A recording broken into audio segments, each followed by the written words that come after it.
Given the option, I would have sex with my truck if I had to. Same. What are you naming it? Siobhan? But you know, like the Siobhan, like with the Irish spelling? C-O-B-A-N? Yeah. Oh, I thought you were making a Chevy joke. Oh, no, I wasn't. I should have. The shittiest truck out there. You are joking? The Chevy? Yeah. Chevy's a shit truck. I'm not joking. I'm an F-150 kind of guy. I can't believe this shit. I am F-150, all right? Andrew Parker. You're a GMC, and I can't be friends with you, all right? Okay. I'm not a GMC guy. Well, unfortunately for you, we are going to start, and I'm going to put you on blast. Are you Dodge Ram? You Dodge Ram guy? Is that what it is? I don't What care. is a fucking Dodge Ram guy? F-150. This guy, Dodge fucking Ram. Okay, no. F-150. F-150, that American-built, strong-built, tough. American muscle. Taking that logo, smashing it American on muscle. cement. Logo not even bent.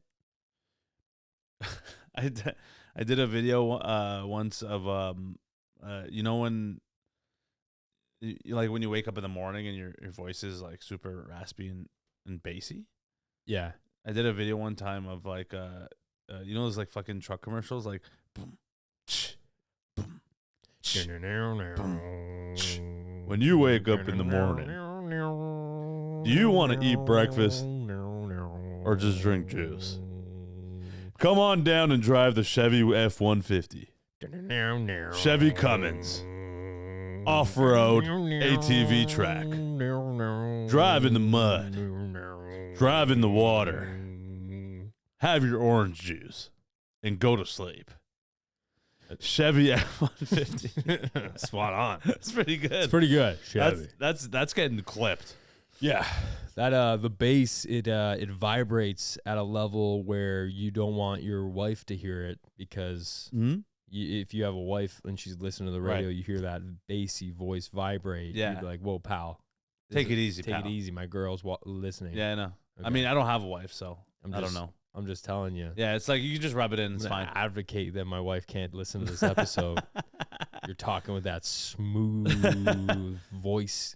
What smooth voice? Oh, stop it. I don't know. Unacceptable. I have no idea what you're talking about. You're halfway to pal. Joe Swanson, and I won't Yeah, allow I'm not. Yeah, Bonnie cheated on me. Not with that voice, she didn't. Yeah, I came home and she was with another man. I was in the wheelchair. Rolling up the stairs. It was a disaster. Oh, yeah, I forgot that his legs don't work. Yeah. Yeah, this shit hurts my voice, though. It hurts? Yeah. I mean, it's just like after a while, it's like, all right, No, buddy. Take it easy, pal. I have some voices that I have to, like, not do anymore. Like what? I mean, the Beavis voice definitely Beavis. shreds the fucking vocal cords. I am Cornholio. Like, it's just so much. I can do it in a way if I'm careful. Yeah. I can get a little diaphragm action going. Yeah. And then it's not as bad. That's pretty good. Yeah. It's funny. Some people were commenting on the video being like, oh, he didn't even do an impression. And I'm like, if you guys didn't laugh so hard, I would have time in the minute Facts to have gotten to it. I know, right? But I didn't. Yeah. Because that room energy was crazy. Yeah. That's what I was saying. If you're listening to this or watching this, Andrew Packhair, everybody, by the way, Andrew Packhair. He was on Kill Tony. You were on Kill Tony. I was on Tony Killer. Tony Killer. How can you explain how it works? Because I don't even know how it works. So how'd you even get on? Like, yeah, I mean, it's just a lottery pull, basically. So at 7 p.m. or maybe even 6 p.m., I think it's around 6, you go and you sign up at this bar. There's these two big lines. So you've got Comedy Mothership on 6th Street in Austin. Across the street is another bar where they do all of the signups, and there's a lineup around the way, just all the way around the street, and you wait in that line. You slowly get filed in, you sign up, and then you have to wait there from 8:15 till the end of the show, and throughout they're just announcing names that get pulled. And then at one point I'm sitting there, 8 or 9 bucket pulls, it feels like have gone through, and then I'm talking to my friend Peter Wong, funny comedian from New York. All of a sudden, they come on the mic and they're like, Andrew Packer, you're on Kill Tony. You have 10 seconds to get to the front of the room. And I'm like, oh shit. And like, I feel like 5 arms grab me because it's different people I was talking to the whole time I was there. And I was like, oh my God. People are like, no fucking way. They're like grabbing your arm. Like, no way. Because everyone's like, I hope. Oh, because it's like there's a lot of comedians who never get on. 250 people in there in this bar. And maybe like 10 get pulled in a show. Maybe 10. Oh. Yeah, it depends on how fast they run through them, how many regulars they have on the show already. Yeah. And my name randomly got pulled. And then you literally, I was like, can we walk? And they're like, no, we have to run. And we had to run from the front of the bar to across the street, around the back into the alley behind the Comedy Mothership, where there's a bunch of security there and they take all your things. Oh, wow. And then it was funny, too, because I was just so panicked and everything that in the moment I was like, well, can I have my joke book? Because I have a joke book. I'm like, can I have my joke book? Yeah. And then I was thinking, I'm like, it's a minute. Like, I've already thought about what I'm going to do. And I threw it back in the bin. Oh. And then I was like, I got this.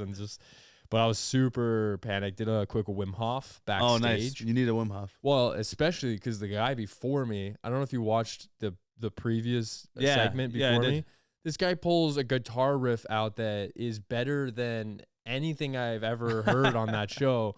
The best guitar riff. Because they always ask you if you have a skill thing. And I did see the Kill Tony at Madison Square Garden where there was this one guy that ripped the guitar. Oh, yeah. And this guy was even better than that guy. This guy ripped the crowd energy. Everyone freaking out. Yeah. And then, so I'm a little bit thinking, what am I walking out to? And then I think William Montgomery, he's a ginger guy, been on the show for like 5 years. Yeah. He's there backstage. I think he's closing out. He closes out most of the shows. And he's an animal. He sees me. Obviously, I'm doing everything to ground myself, get my breathing in the right spot so I don't be visibly nervous on stage. Right. And he sees me and he just goes, he's like, this is really good energy for you to be going out to. Which is the most unexpected and kind thing you can say to somebody that you don't know, that you know is about to go into the situation. So shout out to him. I know he comes off as a wild lunatic, but behind the scenes also nice guy. That's usually how it is. That from our experience in comedy, I always realize people who are the weirdest motherfuckers on stage are usually the nicest guys off stage. I think they've got their outlet. Exactly. They've got their outlet on their insanity. And then, it allows them to just be normal, pleasant. Yeah, exactly. Yeah. Because the opposite is true too. Where people go on stage and they're like clean cut and like normal, and like just like whatever. But then, or like, they come off as like this nice person, but then off stage they're fucking assholes. What are you trying to say to me, dude? I'm a nice guy on hey, stage. You're not completely nice on stage. That's true. I do. You have some weird shit on stage too. I'll quip here and there. Yeah. You have to see me live. Well, no, because you have weird act outs sometimes too. That like in a good way, obviously. But I'm saying you're not like, I don't know. I there's like, you're not nerdy. Like, I feel like it's more the nerdier ones. Like the nerdy, like like I was in school and like they're just like telling normal stories. There's no like, you don't feel the passion. You don't feel like the energy, character behind it. It's just like a guy. You know what I'm saying? But even when you're on stage, you can consider yourself more clean cut, but you have a character when you go on stage. You know what I'm saying? Like, there's energy. There's a different energy. There's a different energy when you're on stage to what we're talking about now. You're different in a good way because you're supposed to do that. It's a performance. You know what I'm saying? Same with me. Like, I guess I'm just always fucking doing accents and shit on or off stage, but same shit. Every time I go on tour with you too. Thank God no one's recording it. I know, right? I've already dropped the Persian accent a couple times. Oh, yeah. There's going to be a lot of them this episode. That's what was funny about the Kill Tony thing is because even people outside of my circle were watching Kill Tony that I've never watched. So, my wife's dad, Persian guy. I was watching Killer Tony. You were very good. It's fun. That's so funny. What they think about your set? They said good things. It was nice things. Yeah. I think, I felt good about it, but obviously you don't know. It was such a blur, so surreal. But, people seem to have enjoyed what I did up there. Yeah, you killed it. Yeah, I was watching with my uncle, actually. I told you that yesterday, or on the phone we were talking. And I was actually just watching the full episode because I just wanted to watch it, and then I knew you were in it.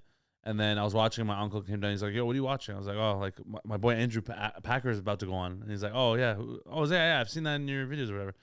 And then we were both watching, and man, like I didn't, and I know, like we're friends and everything, and you know we joke around, but genuinely I was like, wow, like this is one of the first times that I was like, honestly, I didn't realize how much better you got too than the last time I saw you, because just like you on stage from the beginning to the end of the performance, I was like, yo, this is fucking solid. It got me hyped. I was like, ah, sick. Because you came out there with this fucking confidence. I was like, let's go. Yeah. You know, especially right off the bat, the first line. I know I'm coming at you guys with a lot of face. I was like, oh, nice. It's a perfect way to start in a 1 minute set. You know what I'm saying? Because you got to go quick, right? Yeah. People, that's the thing. People, I mean, Kill Tony's great because it has this whole mechanism behind it of and just energy. People excited about stand up. It's awesome. But yeah, some people were like, "Oh, all he does is make fun of his face the whole time." I'm like, "Bro, Yeah, but I have a minute and I need to get a laugh immediately in the first like second." I know. So, what's the one thing you're all experiencing at the same time?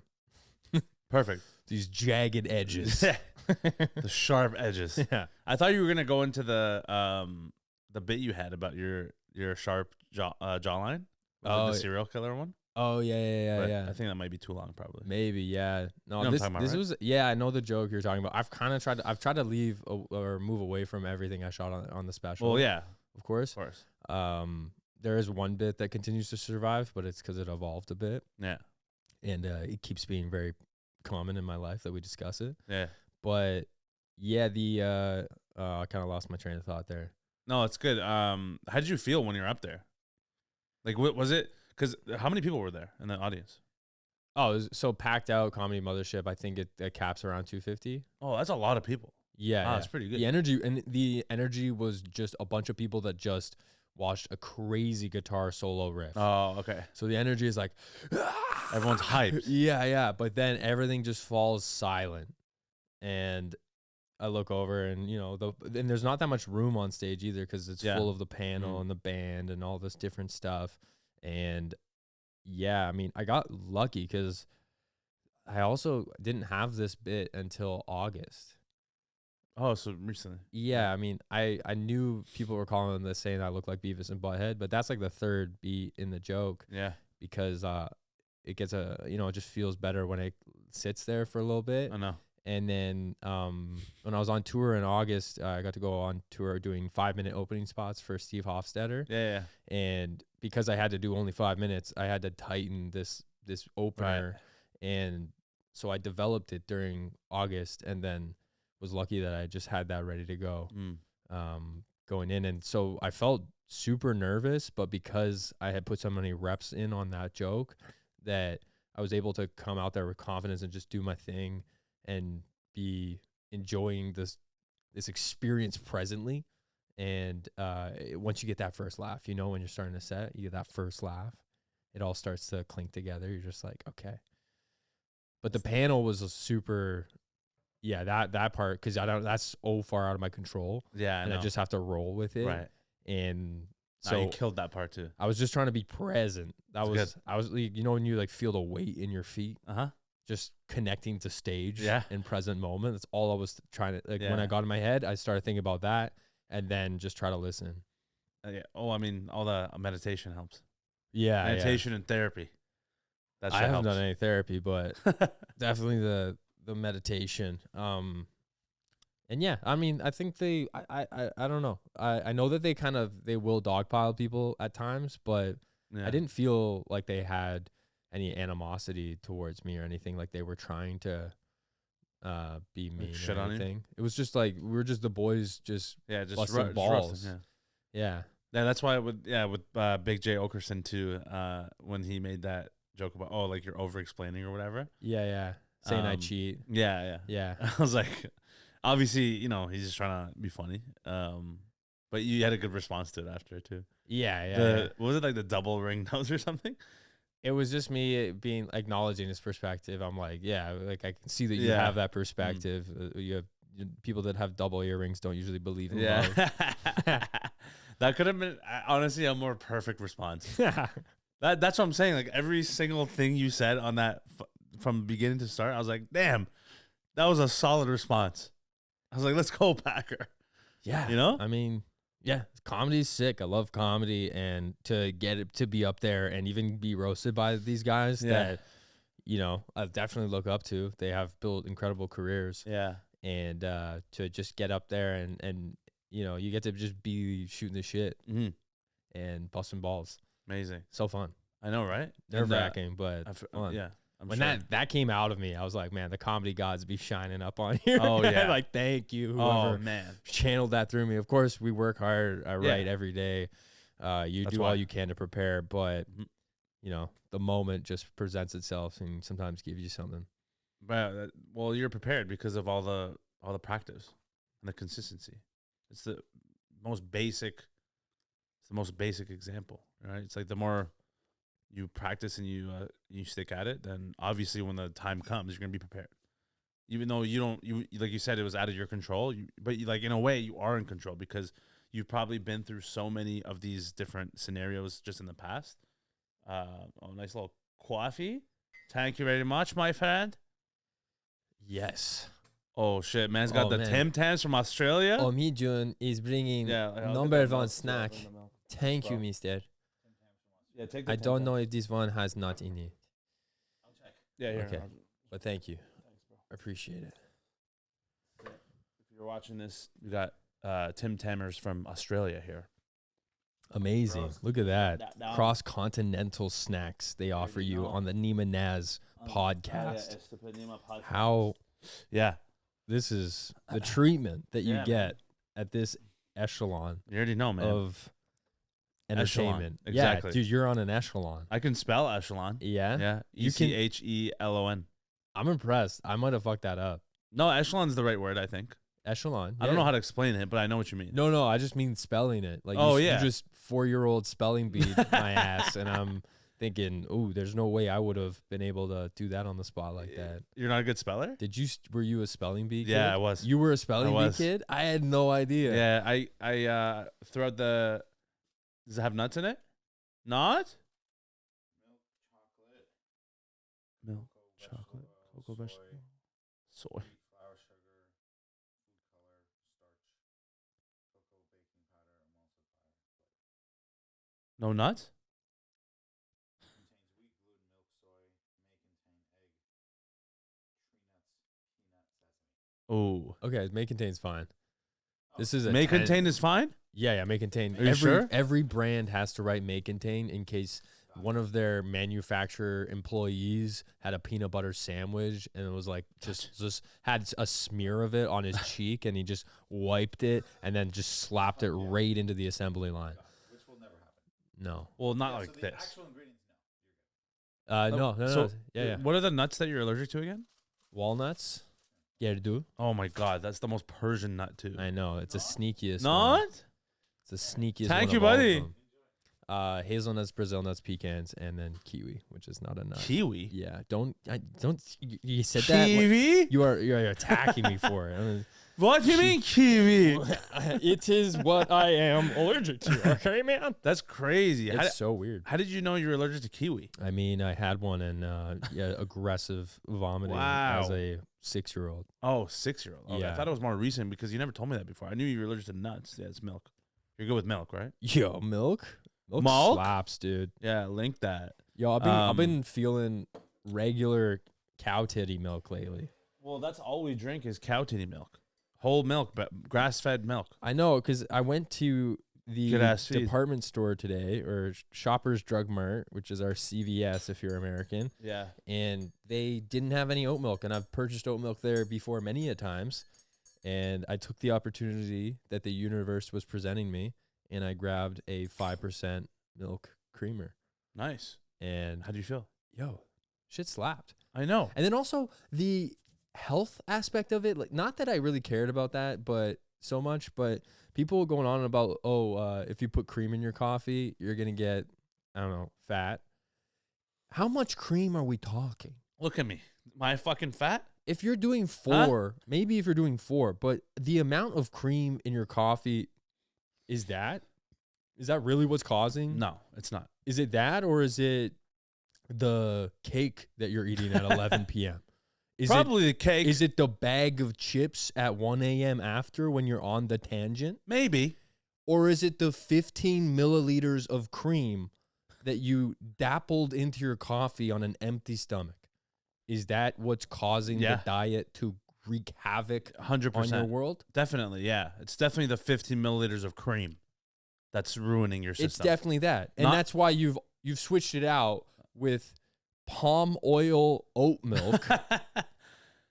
Way better. Just seed oil oat milk. Oh my God. And don't get me wrong, I love oat milk. I like the taste that it has in the coffee, especially the seedy oil ones.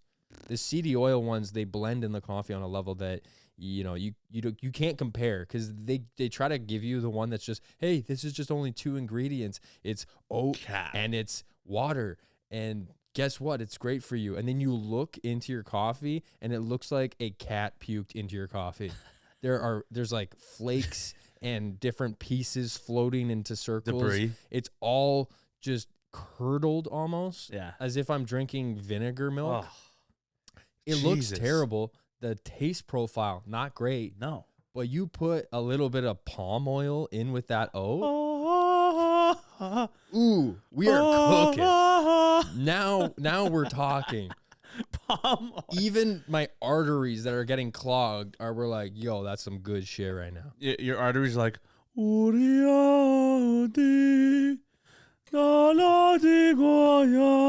exactly. Yeah, my Caucasian arteries are going. It's exactly what they're doing. Yeah. Yeah. Spot on. That's what happens when you drink in the morning coffee. But yeah, no. Oat milk is anything oat milk, almond milk, fucking cashew milk, nut milk. It's all garbage, in my opinion. Have you ever had pistachio milk? No. No. Might be. I might be a slapper. Making myself look like a premium basic bitch. Wow. By bringing up pistachio milk, but it's expensive. But whoo, slaps. It slaps. And as a Persian, I think you would like it. I thought you were gonna say as a Persian. I love pistachio. Yeah. Honestly, I actually wouldn't even bat an eye if you said that. As a Persian man, it's funny about because I have a clip that's about Farsi that's doing well right now, and it's funny how many people think I am Persian. Oh, they think you're Persian. They didn't even read the caption. The caption is talking about my Persian wife. Oh, right. They think I'm Persian. They're like, cool to find out you're Persian. What? I'll take it. I mean, to be fair, I've met white Persians before that look like you.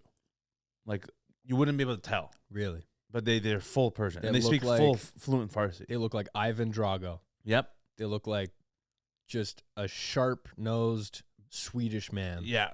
Yeah, exactly. They look like their name is like fucking Carlson Nicholson or something. But you say hi to them and they're like, hello, Salam. Mr. Neema Jun. Literally like that. I've actually met a few before in my life where they're there's one guy from Boston actually. I never met him in person, but he's been a fan for a while. Mm-hmm. And earlier, like a few years ago, I would just like randomly video call fans, and I still do that sometimes. But this one guy, I video chatted him on Instagram, and and he's like hyped. He was like just a big fan. Like the camera comes on, and this guy's like full ginger, but his name was like, I forget his name. It was like really Persian though. I was like, wait, what the fuck? Like, yo, you're Persian? He's like, yes, Baba, of course. And I was like, what the fuck? This guy looks like his name could be like Brent or some shit. You know what I'm saying? It's like full ginger, but he's full Persian. Yeah. And I was like, how does that work? 100% Persian? 100% Both Persian. sides. Yeah. Wow. Like that's a very rare example. But yeah, there are white Persians.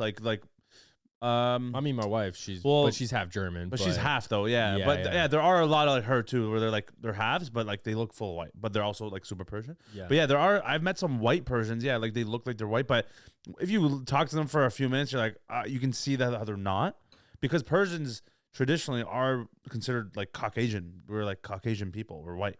Yeah. The Aryan race, right? Okay, well, maybe don't say those words around me. Someone's gonna re-edit this podcast clip, and it's gonna be you going the Aryan race, and I'm gonna be like, oh yeah, I love the Aryan race. It's gonna come out, and then oh no, I did it again. I made an even easier moment for them to snag. Not at a time like this. Just a politically bad time to be saying that word for near sure. this angular face situation. I know. But no, anyway. I don't know any of the politics behind it or anything, or the history really as much. I don't know anything, to be honest. But all I know is that there are a lot of white Persians, like traditionally.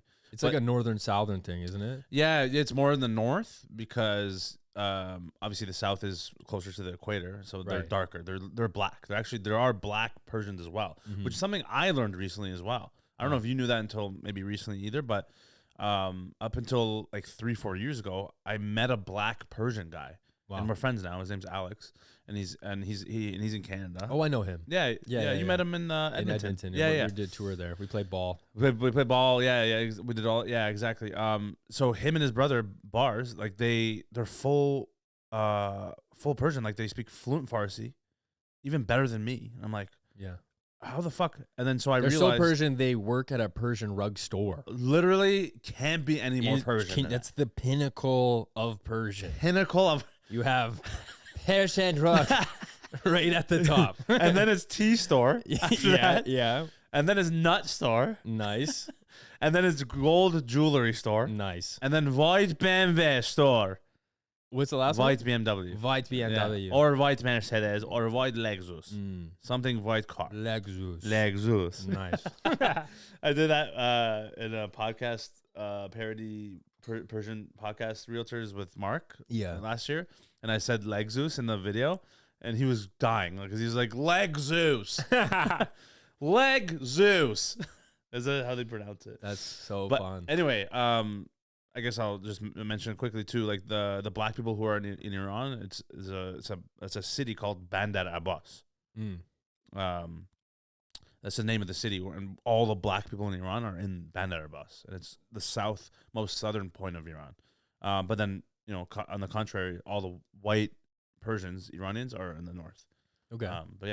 But also it's funny because there's so many Persians in like Sweden, Norway, Finland, like all the Scandinavian countries. It's full of Persians there, and they're they kind of fit in because they all look super white too. Oh, like the actual Finnish people or the Scandinavian people. Yeah. Like they blend in really well. I mean, there are some that look like me, obviously, darker features, but there are a lot of like blonde Persians. You know what I'm saying? Okay. Isn't that a trip? I didn't know that. Yeah, it's crazy. Yeah. Yeah, I mean, some people might be watching this like, no, that's incorrect, Neema. But from as far as I know, that's there's definitely truth behind that. But it's just interesting to know. How did we get here? We were just talking about Persian stuff. Oh yeah. Oh right, because you said as a Persian. Yes, that's how we got there. And then we went on a tangent, like we always do. But that's the whole point. It's good. Mm-hmm. Yeah, the clip that you posted recently. Yeah, it's going viral, which is nuts. Not? Okay. I had to. Yeah. It's from my special that came out over a year ago. I clipped it up. I posted it over a year ago. I mean, did well. I think the joke got like 30 or 40,000 views. Just it's okay. And then I don't know why, but people were saying you should repost stuff, and I never have. Exactly. Gary V has said, what does he say? Content? Yeah. So I was hearing Gary in my head, and I thought, you know what? I will repost this joke because I really liked the joke. It was one of my favorite ones about Persian culture that I have written. Put it out. And so I decided to repost it, and I did. And 5 weeks went by, and it barely got over 10,000 views. It was just kind of sitting there. And I don't know what the catalyst was. It might be partly maybe somebody watched my special that watched Kill Tony, because there's been some people kind of going over to my special now from the Kill Tony appearance, which is great. Thank you guys for doing that. maybe somebody who's Persian saw it there and then decided to clip it out. I don't know. I really don't know what it was, but or NeemaNaz shared on his story. That's how it went viral. But yeah, then overnight it just went up to 500,000 views 5 weeks after I had posted it. It was sitting there, and then bam, and then now it's at 1.5 million. Crazy. And it's on another page that's a fully Persian Farsi. Farsi or Persian, Andrew? I don't know. I thought I was saying Farsi. Is it Farsi, Persian, or Iranian? I don't know, but now I know that there's no P in the Arabic language. Yeah, there isn't. Yeah. I didn't know that. Now we're not that. Arabic, so it doesn't matter. And that's the frustration, apparently, is that obviously Persian people do not want to be considered Arab. Definitely not. Obviously, Definitely not. Everyone outside the culture should know this. If you don't know this, it's literally a sin. Obviously. And so, yeah, obviously, yeah, there is they don't want to be associated with them at all. So, I mean, we don't hate them. It's just. When I said Farsi, I wasn't calling Persian people Arabs. How could anyone think that you're calling them Arabs? That's our language. But also, I mean, we need to ground this as well in the comment section of an Instagram post. Well, yeah, it's right? never going to happen. So it's the people that are actively arguing in an Instagram post. Like, if you want to argue about something on the internet, go to Twitter. That's where... Or Reddit. That is the location for arguments. Reddit is worse, but I feel like it's moderated more. I feel like Reddit is trying to get the truth or trying to get information for the purpose of having value. But Twitter is a place where you take that hatred, that burning, that, you know, when you have a thought and your pulse quickens and it's that rage, you take that emotion and you file it directly into an app. That is what Twitter is for. So it's like, just if you're angry at somebody and you're arguing, just make sure you're on the right app, pretty much. Yeah. It's interesting. Is there a lot of hate on the clip, or it's just just people arguing? I'm dwelling on a very small set. Everyone else is loving it. There's one guy named fucking Abbas. He sent me a message too. Are you serious? I won't say his name, but it's super Persian. Yeah, I didn't want to say. Sefer. Yeah. So Ferdousi. Reza Ali is in my DM, and it's like 7 of my uncle's names. Yeah. No, it's just for the most part, everyone seems to be really enjoying it, and the whole point of it is just really to celebrate, the differences in culture and the pieces of Persian culture that I love, and that I love my wife. So that's the key right there. Pretty much. Do you think? Yeah, because it's so funny because that clip that you posted and it's going viral.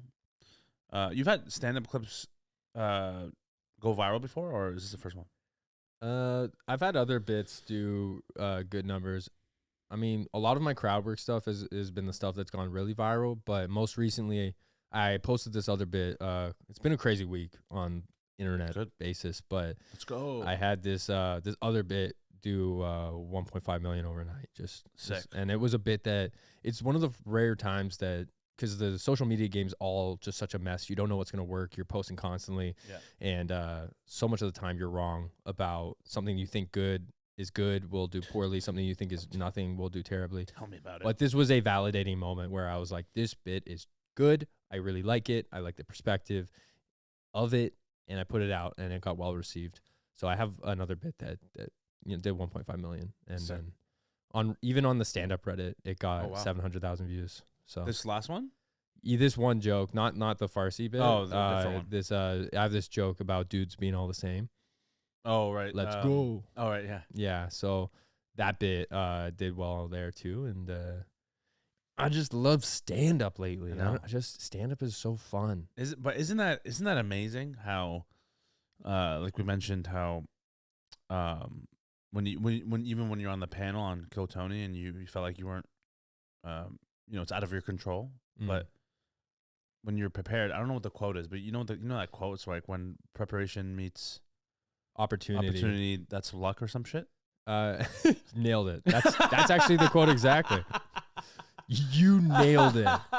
This is like when George Bush forgets the saying halfway through, where he goes, "Fool me once, shame on you.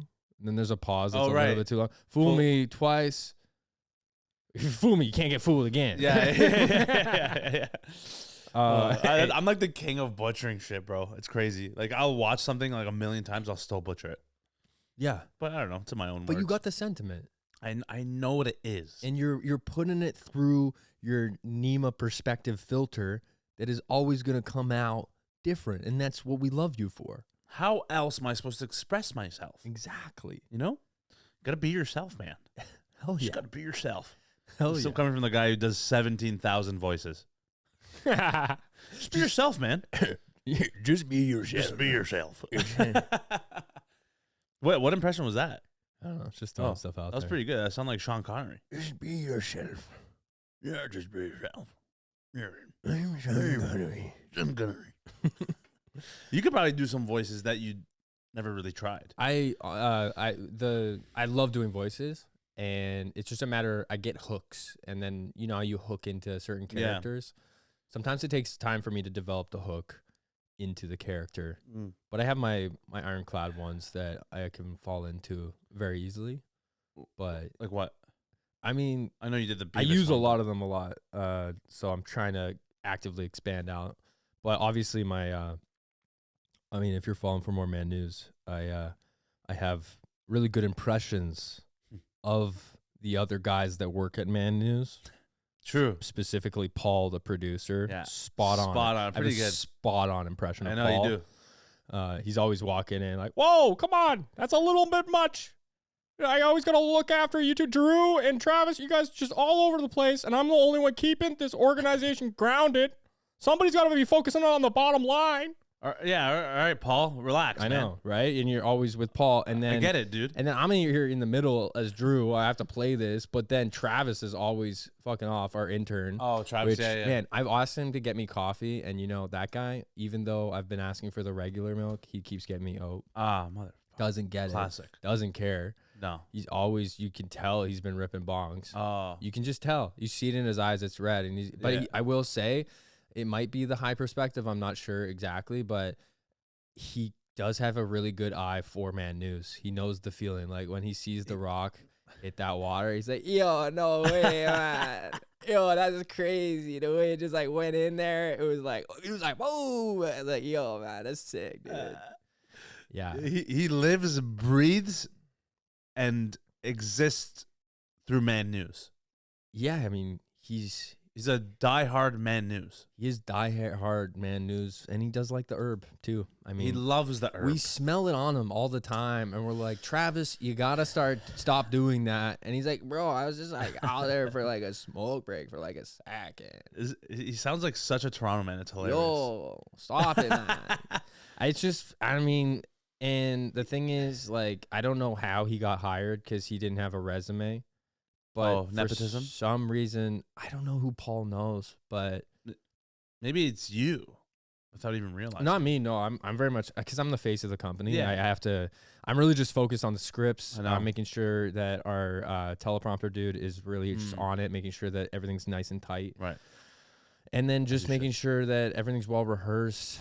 Hours go into rehearsals for Man News. Yeah. You guys really don't see it behind the scenes. What we go It's through. pretty nuts, man. It's You've pretty seen it. nuts. We've had you over. At Oh, the I've organization. been in the studio. I've been in the stew. You've been there, and been in the stew. seen, you know, the circus. It's wild how much Fucking- we are it's actually nuts. able to get out. Yeah. But Literally. yeah. So Just- those guys, I got good impressions Okay. of. Yeah, those are good dudes. Yeah, good dudes. They're Yeah. they're good. We They're- like them. I mean, yeah. Travis gets on my nerves. Yeah, I mean, Sometimes. Travis is, he's a fucking beauty, though. It's okay. He it's funny is. because, He'll figure it out. yeah, it's because, like, the Travis I know, too, Yeah. he sounds pretty similar to your Travis. Oh, you know? really? Yeah, he's a fucking beauty, Like, Yeah, he's just yeah, like a good bud, He's great to be your bud. Yeah, but the hacks a lot of worst darts and shit, but coworker. yeah, they're just lazy, just Just- like always walking in like, buddy, you got a pack of chew. I could just muck my lipper, and I'm like, buddy, like, what are you talking about? He's onto the zins right now. Yeah, he's just crushing Zen. It's crazy to be doing the Yeah. herb and the zin. I know, like, buddy, like, choose one. You know? can't have it all. You can have anything, but you can't have everything. To be spaced out and locked in at the same time. It's crazy work. crazy. Crazy work. Crazy. Yeah. You could probably do a fucking I can see you doing like a Heath Ledger Joker impression. I feel like you have that vocal range. Yeah, I could probably. Have you ever tried it? What's the hook? The hook? Yeah, what would I like a line to hook in on the character? I don't know, just like the classic lines he says, and then like, you want to know how I got these scars? You don't know how I got these scars. I don't know. I started that as Beavis. That's funny. Yes, Beavis Joker. You want to know how I got these scars? I was my dad. He had one too many Bud Lights. He took his keys. That's so good. But I used to watch as a kid. Isn't that crazy? Yeah. Did you used to watch it? Yeah, here and there. I mean, it wasn't my It was a late night show. It wasn't my number one. No, it wasn't. No. Definitely my mom and dad, they wouldn't be fans of it. No, So of course not. It's a late if I night did show. watch it, I'd have to, Yeah. be In secret. schemy about Yeah, it. scheming. Flipping a Beavis and Butthead back to Showcase, back to Back to Latin Lover, back to Beavis and Butthead, Just, I want to let them know. yeah. I love Latin Lover, but Beavis and Butthead, I do not watch that. Yeah, no, I'm a good guy. We weren't allowed to watch The Simpsons for a bit. Oh, yeah. Yeah, growing up. I think you told me that. Yeah, That's wild. Why? it was. 'Cause I grew up in a very nice Christian household. you did. You And- did do that. There's some swears happen on there, Mm, and we don't know. We don't really know. that's good. But point. honestly, I never felt like I had it that bad. I had friends that also couldn't watch Arthur. Arthur. Yeah. That guy's the GOAT. I don't know. DW was a little too much of a wild cannon. Shit. True. Just like a little sexualized old DW. I there. Yeah. mean, I think it was Muffy. more that she yelled all the time. It was toxic. It was really toxic. It's very toxic behavior. Very split personality, Very split. borderline personality disorder on that Yeah. DW, Yeah, and Muffy was like a which is a wild name. Muffy's very That's a wild name. Who's pitching that in the boardroom? yeah, and the other girl, let's call her Muffy. What was the rabbit? There's a rabbit girl or some shit. There's another girl that was like she was like the Francine? Francine. Yeah. I don't know if she wasn't the rabbit. No, though. she was. Well, Buster was the rabbit. Also, none of these characters looked like they're animals. I do you didn't know that Arthur was an aardvark for the longest time. Arthur's an anteater. See, there you go. What's an aardvark? I thought he was an aardvark. I'm pretty sure I'm right. The on hell's that. an aardvark? We're gonna Jamie. Could you pull that up real quick? Hey, yeah. Yeah, Jamie. You want to pull up Arthur? Yeah. Yeah, I was watching Arthur with my kids. Yeah. and He's an that's aardvark. I was right. fucking insane, man. Yeah. Wow. What now? What is an aardvark? Yeah, what the hell's an aardvark? Aardvark. It's Every day I be Oh, wait, rolling wait. down the street. also we got spelling bee guy. How would you suggest aardvark is spelled? Oh, that's easy. ARDVARK. Wrong. No, it's not. It's AA. Oh, yeah. Sorry. Oh, I forgot there's a capital letter. That's why. I actually did know that. I did know that. Oh, you're Okay, convincing. give me another It another is word. basically an anteater. You're not totally That is an wrong, though. anteater. But he doesn't even have a long snout. Every day I be walking down the street. Everybody that you meet is an original one to be. Maybe the most fire opening track Fire. to any of the cartoons. I can't think of a better one. I mean, there were some classics in the 90s. Pokemon was huge. Pokemon. Yeah. Digimon. Digimon, I don't remember that. Digimon was pretty. It was like a evil version of Pokemon. It was like the Okay. evil. It's Yeah. like Venom, Yeah. Spider-Man. Yeah. That's Digimon and Pokemon. No. I remember Digimon, what Yeah, it yeah. is. I just don't remember the opening track. Oh no, I'm just saying in general. It's Oh, just, okay. I was just making a joke, but Fair. it fell flat. Flew over my head. Yeah, I mean it wasn't Magic even a School joke. Bus was pretty good. That's too. a classic too. That's a classic. Yeah, that's a classic. That was a good one. That was interesting. That was a very interesting show. Mm. A lot of diversity in that show. Yeah, Mhm. they were the original like diversity hires. I mean, yeah, they weren't always spot on with the accents though. No, they definitely were not. Yeah, because wasn't there some Indian character and it was Yeah, I so mean, bad? A really funny comic, Mike Rita, has a hilarious yeah. joke on one of his albums about Right, I it. think I remember this. So funny.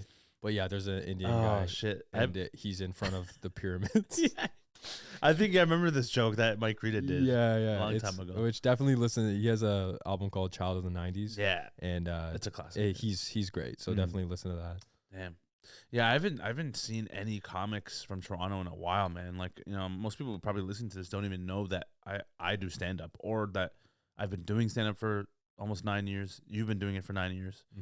And we pretty much started together too. Pretty much, yeah. I think you started maybe before me a few months or something, or Maybe a little bit. When you're under 3 years together, though, there's so much turnover, so much fall off that's kind of your class. I know that's right. Yeah. Yeah, I don't remember a lot of people that like are still doing it on this level that when we started. From the scene that we're from. I mean, but so many of the ones that are doing it from when we started are doing so well, and it's so nice to see. I know. Well, they're usually the ones who have been doing it longer than us, though. Yeah. But Che's been doing it fucking less than both of us, right? No. How long has he been doing it? He was already doing it at least 2 years when I got. Oh, really? Okay. Yeah, when I got to the scene. Right. Okay. So I mean, I'm counting like COVID too, so that's 9 years. But like, yeah, I know. Really, it's like 7. But still, nonetheless. Yeah. But yeah. I remember. Yeah, it's crazy, man. Like when we first started, there's so many rooms, and like anyone's listening to this, like as a stand-up, when you're going out every night and you want to do open mics and get on stage, whether it's open mics or shows. Toronto was one of the best scenes, I think, anywhere in the world. A lot of the shows were terrible, but yeah, you could still get up 4 or 5 times a night as a new comic, which is rare in any other city, to be honest. Like, you could do it in New York, I guess, but you still have to pay over there. You have to pay to get on mics. I don't know if it's like that still, but have you noticed that? I haven't done any mics Okay. since I've been in New York. Right. So, yeah, but anyway, when I went to New York the very first few times, you had to pay like $5 just to do a spot. I think it depends on the mic. Yeah, I heard this story about, apparently, I think this is the craziest hack to the system, because I mean, there is a side of the venue where it's like they need to make money as well, and they're running the show that not a lot of audience comes to, right? Apparently the Comedy Store, what they're doing now is they have a mic, but then you can't just sign up for the mic. The day before, there's a bucket mic where anyone can put their name in the bucket, and it's like an audition to get on the actual open mic. So you get pulled out of a bucket to go on, but what you use as your ticket to get into the bucket is your receipt that you purchase your drink with. Bro. So when you purchase a drink, you get a receipt, you write your name on the receipt, you put that in the bucket. The more drinks you purchase, the more entries into the bucket you get. So some of these guys are getting like 15 entries into the bucket going on plastered. It's such a brilliant hack to the system. I mean, of course, it's super hard if you're an open micer and you're, trying to get up. It's very unlikely that you're going to get in through that system. But it's expensive too. What a hack on the system, man. Yeah, hack until you're in the hospital 2 months later. I mean, it's just yeah. You're not sustaining that long term. I mean, it makes the comedy club some money, Yeah, but you can't live like that. No one's gonna continue in comedy. Well, some people will buy one drink and then put their name in the bucket. Eventually, they'll get pulled. What happens if you don't drink or you're like Muslim? You can buy a soda. No, it's against my religion. You can't buy a soda? No. I have dietary restrictions, sorry. It's soda water. It's carbon and water. There's seed oils in the soda water. Yeah, there's seed oils. Some of that juicy palm oil. Juicy palm oil. Yeah. No, that's crazy though, because like that would never happen in Canada, right? That was the beauty of being in Toronto. Yeah. Is that you never had to deal with that at all, right? It's like it was just based off writing your name on the list. You probably would get bumped a bunch, which I did early on. But it's the benefit to, honestly, there being kind of a lower ceiling here as far as how far you can push your career, is that there is a lot of people kind of just doing it for the love of the game. And when we came into Toronto, there's so many people just doing it because they love it, not for the money, just because they love comedy. They're trying to make comedy work and their dream work. Yeah. And that environment fostered, I mean, I don't want to paint it super rosy colored. Obviously, you've got all the problematic people in that mix, but it was cool because you could get up a lot. And I needed a lot of experience in just talking in front of people in uncomfortable environments. And it really did provide me a lot of stuff to grow from. Yeah, 100%. Yeah. I remember there was a time where I was going out like every single night. It's funny, for like a couple of years I remember, oh man, I'm gonna I'm gonna outdo everyone on these mics. I'm gonna go out and just like get as many mics as I can every night. Every single time I show up to a mic, either Packer was there before me, or his name was already written on the list. Every single place I went. Yeah. I'm like, this motherfucker beats me every time. Man, I was This guy was a machine. I got obsessed real fast. Yeah. I remember hearing Bill Burr on a podcast, and he mentioned something to the effect of when he was starting, how people used to get frustrated at him, or somebody would say something to him like, bro, you're everywhere. You're just everywhere. And I was like, I want to be like that. Yeah. I want to be at everything. I know. Yeah. But that's the difference, and that's going to separate you from the rest. Is like, you know, how much are you willing to put in? How much effort are you willing to put in for your own craft? Which I feel like we both have, which is I'm very proud of ourselves for that being. Mm-hmm. I think we should acknowledge that right now. Hey, gratitude. Gratitude. Showing gratitude Yeah. for this commitment to a life of foolery. Bro, like, I'm just so fucking happy. You know, like, when you're fucking grinding, you're just fucking present, bro. You know? We are the most present. We are the most present, yeah. We are here. We are seeing the opportunity, Mhm. the task at hand, and we are saying, I will accomplish this one. If you are not, This Gary, one. German I went Gary. into Persian at the end. I'm doing German Gary. If you are not grinding, then you are doing everything wrong. Bro, you have to sink in the macro. Sink into macro. Sink in the macro. No, it's just Japanese. Sink into the bigger picture. Macro patience. Macro speed. Macro patience. Now your turn, Packer.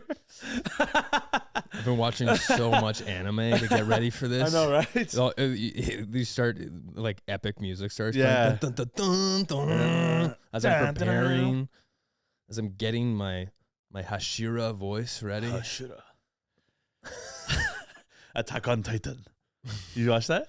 I've been watching Demon Slayer. Demon Slayer. That's So good. Have you watched it? I haven't. No, but man. I've heard Death about Note. it.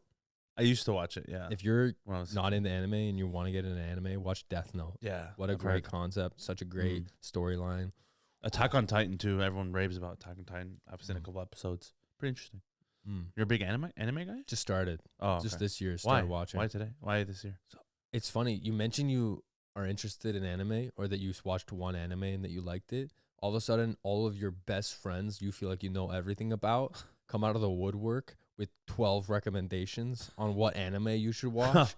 And then they start saying things like Crunchyroll, and you're like, what? And you're like, bro, you need a Crunchyroll just subscription right now. And I'm like, what is that? They're like, bro, it's like Netflix, but it's for anime.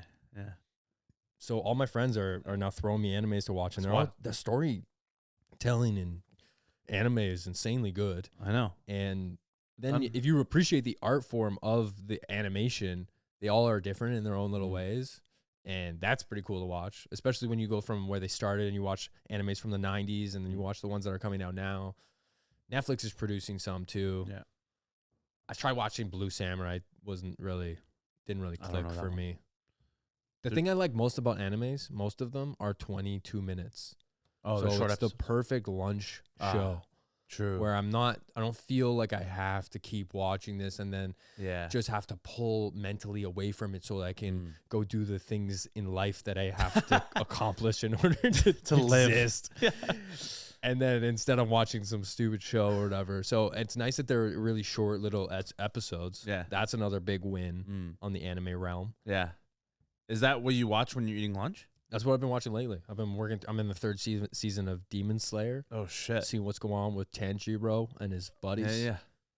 Yeah. That's crazy. Yeah, I agree with that. Because I do the same thing when I eat lunch. It's such a fucking millennial thing too. Like we just eat lunch while watching YouTube or something. It's like Yeah. I have to. Well, if it's I- YouTube, you're Gen Z. That's a Gen Z. Well, I guess I'm Gen Z, pal. Yeah. If you're just watching only YouTube, That's- Gen Zs love YouTube. I don't think so. Gen It's Zs, TikTok. No, they love YouTube. Really? Like not YouTube. long form though.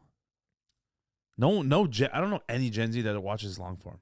Really? I mean, they do obviously, but like weird shit, like Twitch streams, you know, like live stuff more. I feel like that's really Gen Z, or just TikTok. Just scroll TikTok. I mean, But for me, like I'm a millennial, right? We're millennials. We are, right? I mean, we are on the tail end We're of tail end. millennial. Yeah, that's true. Yeah. I have to watch YouTube. Like, I don't know about you, but I won't touch my plate until the right video's on. Sometimes it's taking me like 15 minutes.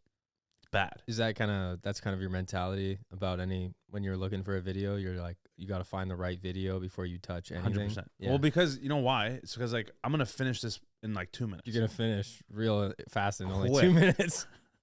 Quick. That's how fast. Yeah. Yeah. And like, you don't want to be, No, what's the point of the video after? yeah, definitely after. You're like, no point in the video. Yeah, Once you have post-meal clarity. You're like, I'm not going to fucking finish this. post meal clarity. Exactly. Right? I'm like, Yeah. no, like literally, I'll finish the meal. Why do you even want to watch this in the first place? Why? After I finish, I'm watching. I'm like, oh wait, why am I watching this? Yeah. I don't want to watch this anymore. I have Ugh. stuff to do. Yeah, I just go back to work. Yeah. I have to look people in the eye. now. Yeah, it's like, why am I watching a food vlog when I finished eating 5 minutes ago? No. I needed it 5 minutes ago, Mm-mm. not anymore. What's the point? No, I feel But- you on that. That makes sense. But in a way, it's like a comfort thing too. You know, makes you feel comforted. Like I'm sure you feel that when you're eating and you're watching Demon Slayer. You're like, this is my me time. It's also escapism. You feel like you're Yeah. escaping out of your brain can still ruminate on the stuff that you're trying to get done that day when you're eating. Yeah, And if you're watching something, I feel like you're in a full escape. sounds more negative than mine sounded. I but- think escape is good. I don't think escape's a bad Is thing. it? You think it's a bad thing? Well, I think it has a negative connotation. There is. Escapism? Because Yeah, what but are if you you're- escaping? Something when you escape something, that means it's like you're leaving something negative, something bad, usually. It could be. But you think it's a good thing. I think it's good to spend time outside your mind or outside the things that are stressing you out so that when you come back to them, you have fresh eyes. That's a good perspective. Like going on a walk or something. Yeah, I mean that's a yeah. I'm not equating watching a show to a walk though. I No. think a walk's probably a lot That's healthier. way more meditative. It'd probably and- be and better healthier. for me if I didn't watch a show and eat at the same I time. mean- Oh, you don't think so? I don't know. You'd rather just sit in silence or like? See, then I just feel like a serial killer. Well, that's what I'm saying because I've got classical music, Beethoven playing, and as I munch on my sandwich, but and you're like think about how the police are on my tail, but yet so many steps behind. yeah, There's so many steps behind. and you're laughing in your head. Yeah. You have a buttoned up shirt full to the top. Yeah, While and eating? you go to take a sip of water, and you're just ruminating on how successful you are, but then you inhale accidentally, and you're like, Yeah. And then it kills the It vibe. killed- the vibe's Vibe is ruined. ruined. Of course, there's a record player that's playing the Beethoven Yeah, too. yeah, It's of not course. not No, an no, no. iPhone, not No, no, no. Bluetooth situation. It goes off the Yeah. track. It's all ruined. I know. Yeah. Everything's ruined. Mm. Yeah. There's just one chair and a small table. Yeah, But the rest of the chairs are gone. There's no other chairs. nothing. Yeah. And Nothing you're else just staring in at the a wall. apartment. Blank wall. Blank wall. Yeah. I have heard actually. I was talking to this girl, and I talked to this girl one time in my life. Shit, that's crazy. Yeah, and Did she know you were talking to her? no, Oh, okay. no, had no idea. No idea. Okay, that's a good start. I was talking at her, I think, Yeah. for months. There's a glass pane yeah. between you guys. Yep, Yeah. It's Yeah. a good way to start. very Practice. good. Yeah, invisible string theory. Mm-hmm. I don't know what that means, but actually, do you know what that means? Hey No. man, do you know what that word is that I just brought up that I don't know? Hey, do you know what that means? Do you know about? By the way, did you know? Ow! I just hurt my jaw. Do you know what invisible string theory is? This Um, podcasting is tough work, man. You're literally coming across injuries on your way to I know, a fuck, thought. man. I hurt my jaw. What the hell was that? I just cracked my jaw. No, anyway, I was talking to this girl, and she was telling me, that she never eats, like lunch or anything, while watching something. She'll always just sit there in silence at a table, like we were just talking about. Yeah. And just intuitively eat. Intuitive. Oh, Intuitively mindfully. mindful eating. Mindful eating. Like is a thing. for like 30 minutes, she'll just sit there with no phone or anything. We'll just sit and think about the food and eat. And I don't know if that's a good or bad thing, because we're literally talking about like you're a serial killer, right? If you do that, but Obviously, she sees it in a different way. Now, I don't know what the right thing is here. I don't know who's in the right, because it could go both ways, right? It is intuitive. It's mindful, of course. But at the same time, like, is it really that serious? You know? I think that's just another form of escape. Like you're just going into this mindful, thinking about the crunch in your mouth and the mouth texture of the food and the nourishment that it's now providing your body and how you're going to break it down. And each bite is a different opportunity for flavors to interact with your palate and have some type of mechanism that shoots off firing off in your brain to tell you that you either like it or don't like it so much. In the same realm, while you're experiencing all that, you're fully immersed in the eating of this food and the nourishment, something that is chemically been happening in our bodies since we were evolving as monkeys, right, Joe? That we were there, and this is that nourishment has been going through our bodies, and now this food that you are now consuming is giving you a connection to the multitude of generations that led up to potentially be in this current moment in this earth, this blue planet that is rotating just around the sun despite being a completely flat planet. Of course, we all know that it's a completely flat planet, and you're connecting to all of that at the same time, but you're also just having lunch. So that's an escape, just like a TV show. I knew you'd agree with me. Yeah, that's a good explanation, actually. So I get it, because No, I did go to this Buddhist monk when I was in, where was I? Thailand. And during the lunch break, he told us all to go have mindful eating. And it was meditative. Eating lunch, any movement with your body, any activity that's primitive, it can all be done very mindfully and present. And that can give your brain a little bit of a break from the turmoil of pinging. Sometimes your brain is just pinging from problem to problem to trying to find a solution to solve something, and it's just your whole brain is just a pinball game of emotion, tap tap tap tap tap tap tap tap tap. And then, mindful eating can just be like walking away from the pinball machine and just feeling the sunshine, being present on your brow, and appreciating the gratitude of that sun just coming up on your brow, warming the outer cells of your membrane, telling you, hey, guess what? Here's a little vitamin D for your happiness.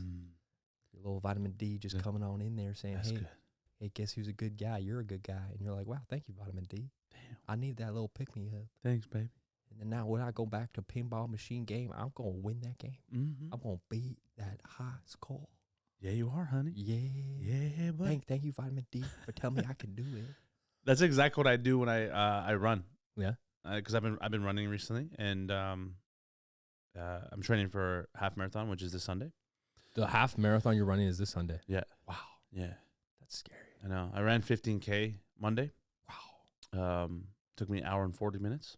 That's impressive. And then it's 21K, 21. right? Yeah, 21. Yeah. It was the first time I ran 15K actually. Before that, I did a couple 12 and 13s. But yeah, 15K. Did it with my friend, and felt pretty good. Today I did a quick 5K too. Just bringing the mileage down before the race.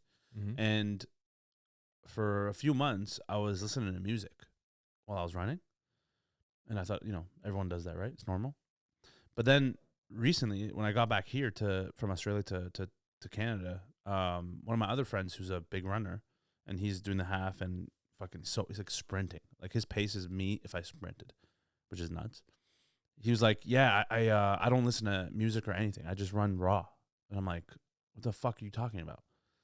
I was like, you're going to run for an hour and a half or to 2 hours raw dog, no headphones, right? And he's like, yeah, like it's actually better because you can focus on your heart rate, your pace. You just take in nature. You breathe properly, right? And so when I started to do that, I started to run without headphones. I ended up running way better, way more efficiently, and it feels better. And then when you're done, you actually feel more accomplished. So it's definitely a very beneficial thing to do. And we're talking about being mindful. I Yeah. think it makes sense. It makes Yeah. sense. And like you don't, because we're so used, especially us in this field of work, where you're always on your phone Mm-hmm. or like you're on a computer, you're editing something, you're using technology constantly, you're on social media, you're like plugged in constantly. Yeah. It's like, oh, this is the time to unplug, escape in your day. It's the only time you can really do it. And it actually feels great. It actually feels like you're a fucking part of Earth for once. You know what I'm saying? Yeah. So, Oh, I agree with that. I think it's good to switch up whatever routine you have and try different things as well. I mean, I did a triathlon situation back in July. this July you did a triathlon? It's a triathlon. triathlon? Yeah, it's sort of people to enter into the idea of it. I mean, I'm not a super strong swimmer, and Okay. so I wanted to just try it. You basically, it's super reduced. So I think the run is only 5K, the bike is 20K, and then the swim I think is 500 meters. Oh, that's nothing. Yeah, I did it in like 44 minutes. Oh yeah, that's pretty And, good. Yeah, I placed fourth. Fourth Yeah, yeah. out of how many? In my age group, in like 30 to 39. Oh wow. Yeah. Out of how many people? I mean, in my age group, I think there were like 40, but I think I Oh. placed 17th overall out of like 170. Oh wow, that's pretty good. Yeah, but it's people trying a triathlon. Oh, I mean, some people were fit. The next thing would be to do the sprint triathlon, the sprint triathlon, which is double what I did. So Sprint? It's called a sprint. it's called triathlon? a sprint triathlon. So people that run triathlons would be sprinting this one to see like the best time they can get Oh, on. I think it's so it'd be 1,000-meter swim, and then I think 40K on the bike, and then a 10K run, which is pretty intense. I think that's gonna Yeah. be the next one I try to do. that's pretty sick. Yeah, That must feel amazing when you're done. but you have to do that without headphones. Yeah, so obviously, I had yeah. to do because you gave me the water, and all yeah. that. So True. yeah, Yeah, I didn't realize that. but there is a thing to it when you're running, and also, well, this is something I've been trying to get into more, and I think it's something that comes once you have your full brain a little bit too, because we've only had our full brains for like 4 or 5 years now. Yeah, Right, I don't know yeah, about you, but I haven't had mine yet. Your house hasn't Nope. developed. It's supposed to be there by 25. Fuck. Still hasn't come in. Shit. All right, well, Oopsie. we'll see about that. Yeah, we'll see about that, pal. But yeah. But when you're running, you can think about the form on each stride, where your heel lands, where your foot lands in different ways on the whole way, especially when you're doing these all over, like inclines all over and stuff. But think about how the motion of your body and even the weight and the impact that you're having on each stride of placement of your weight and how smooth your run is. There's so many different things to consider in each stride of a run that meditative focus, as opposed to thinking about the music, gives you opportunity to do. But also, I do think if you're doing that running as a meditative thing, I think that once you can tune in and get in the rhythm of that and figure out all the ways in the form, that if then you introduce music back, then it can push you even more True. intense, and you can even hit a higher level.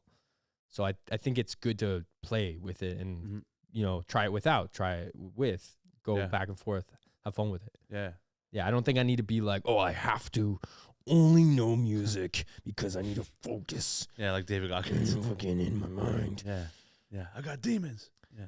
But it's the mental shift that I've noticed recently about, and I'm sure you in some way have this perspective too, of because how fast paced everything is in your life, especially once we're now, into our 30s.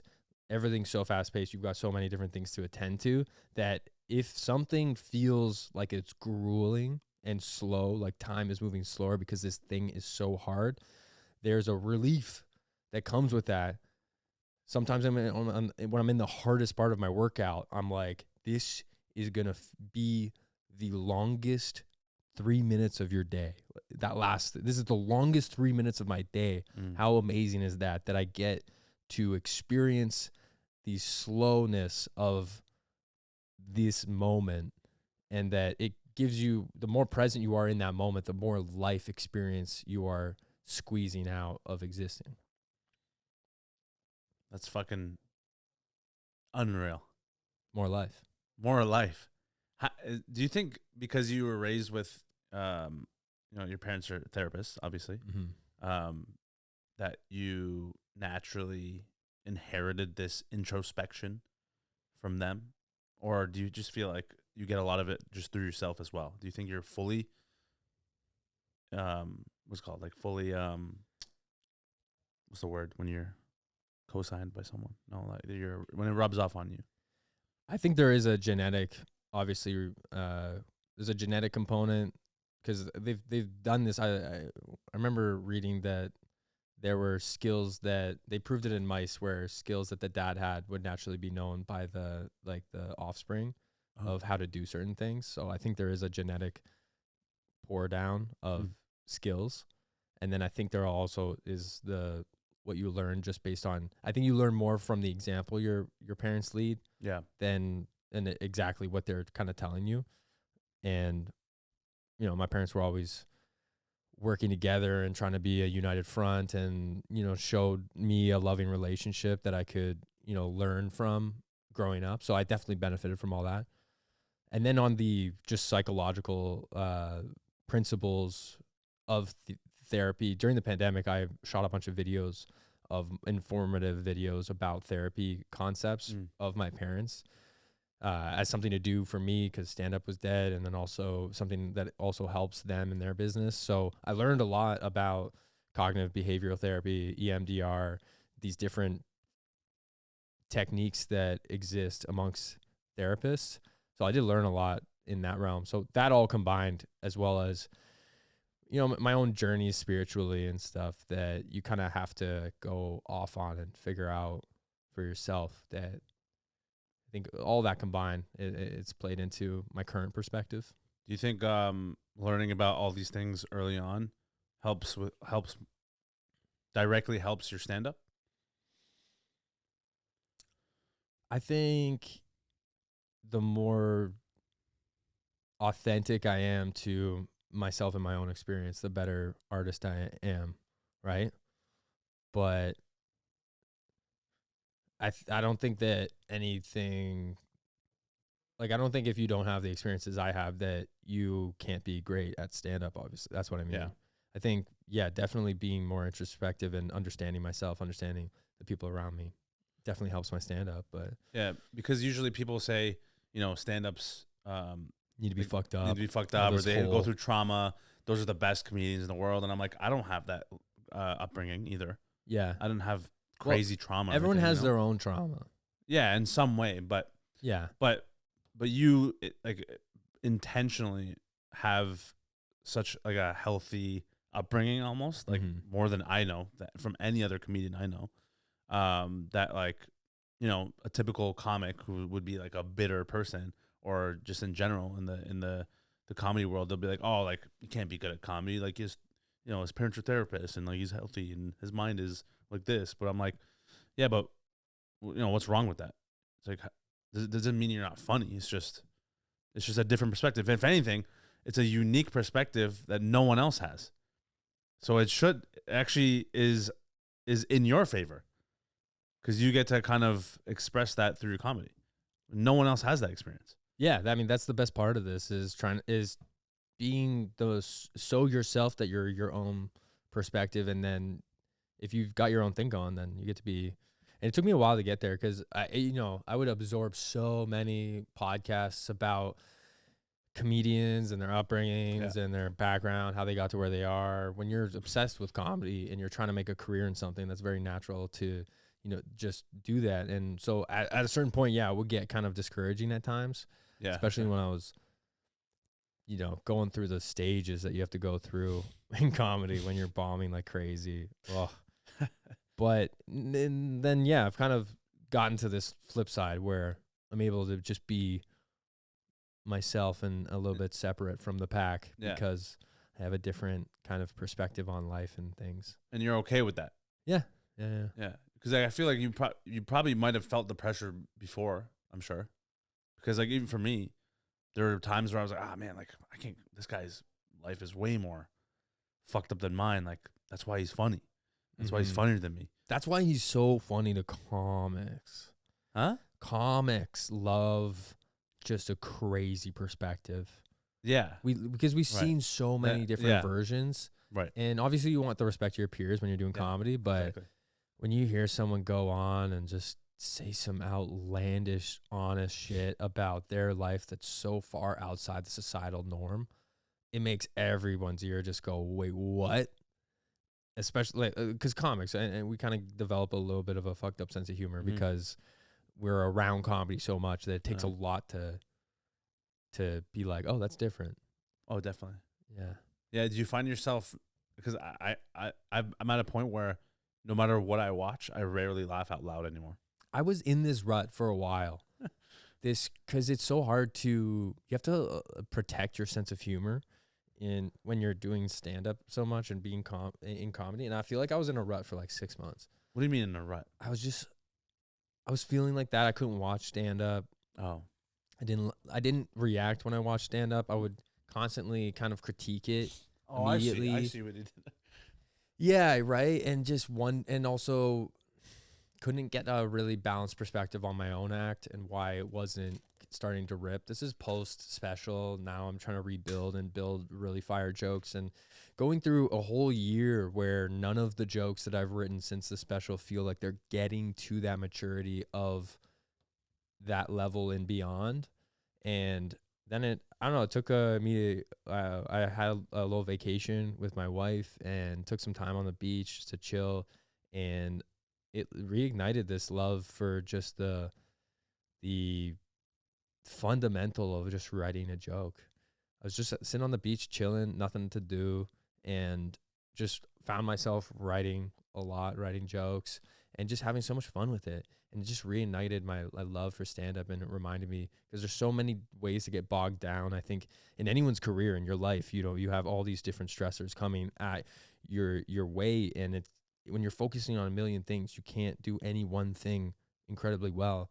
And it just got me to this epiphany and solution of focus on the one thing that causes all the other things to go right.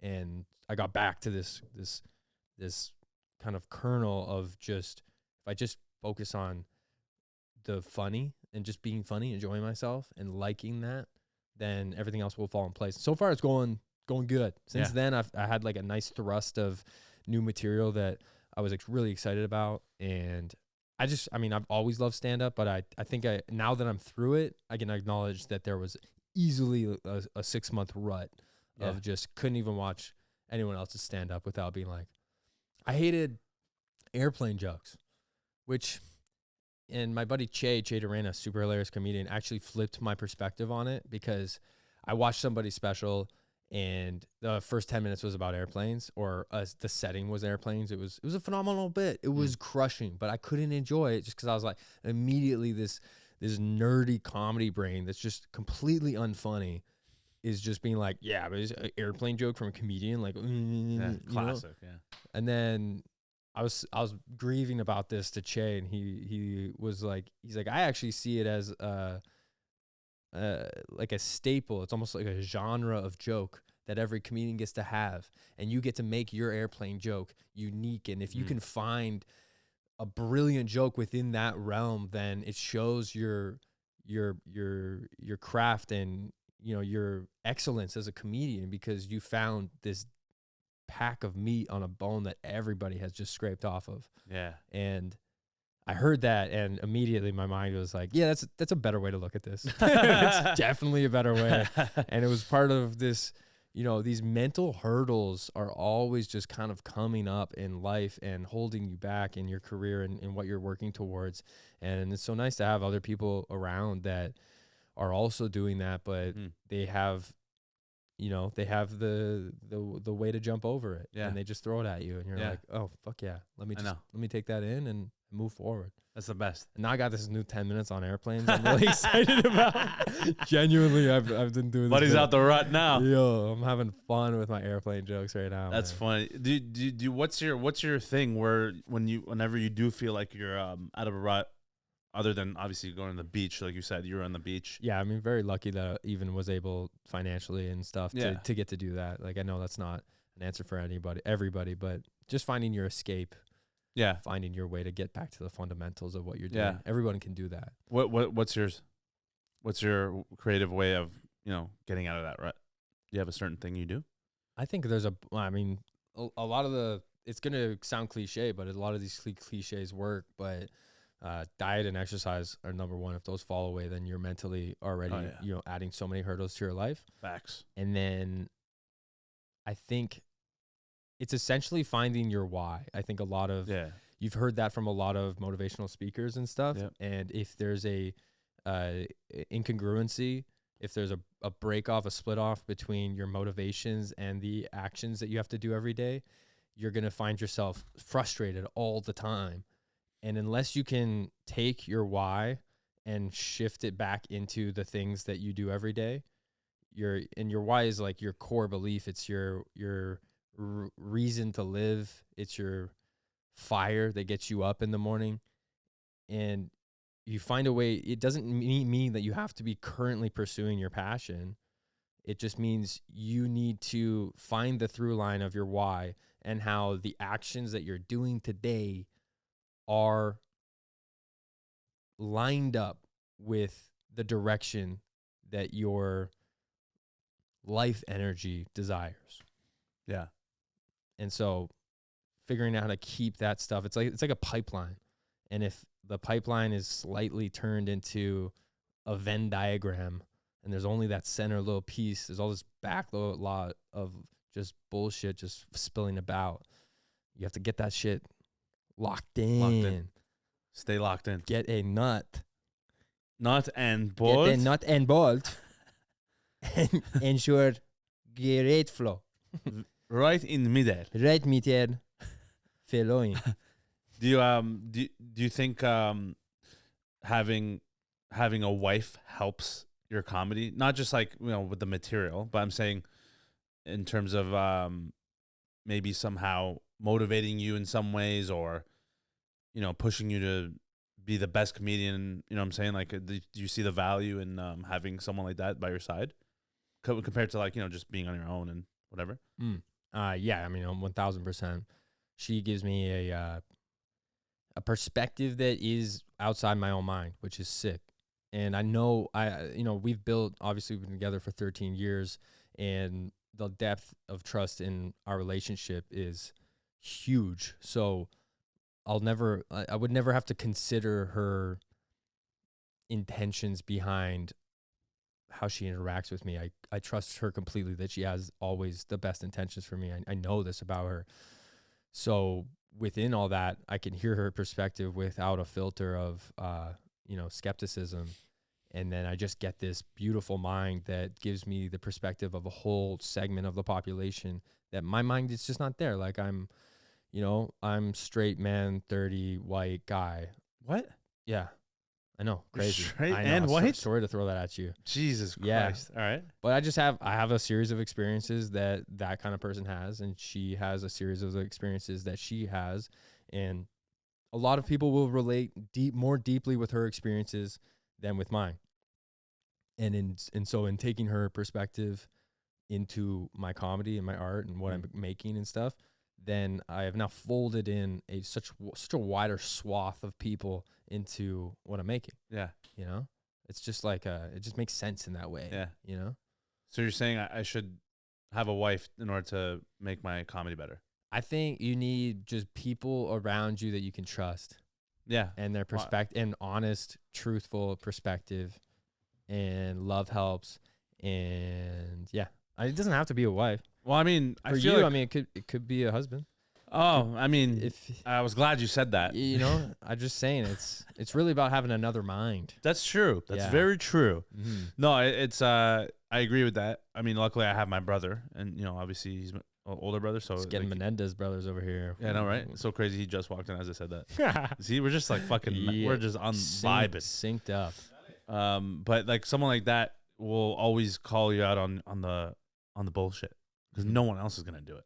Yeah. Right. And same with you, like having a wife, like she's gonna tell you straight up whether you like it or not. Mhm. I'm sure it's different because women maybe might operate differently than like a brother might do, or maybe if you had a sister, same shit. It's just everyone's different, but generally speaking, they're in your best interest, and it's someone you can trust more than anything, right? Yeah. So, but I do think there is even more value. Like, doesn't matter if I have a brother or parents or whatever.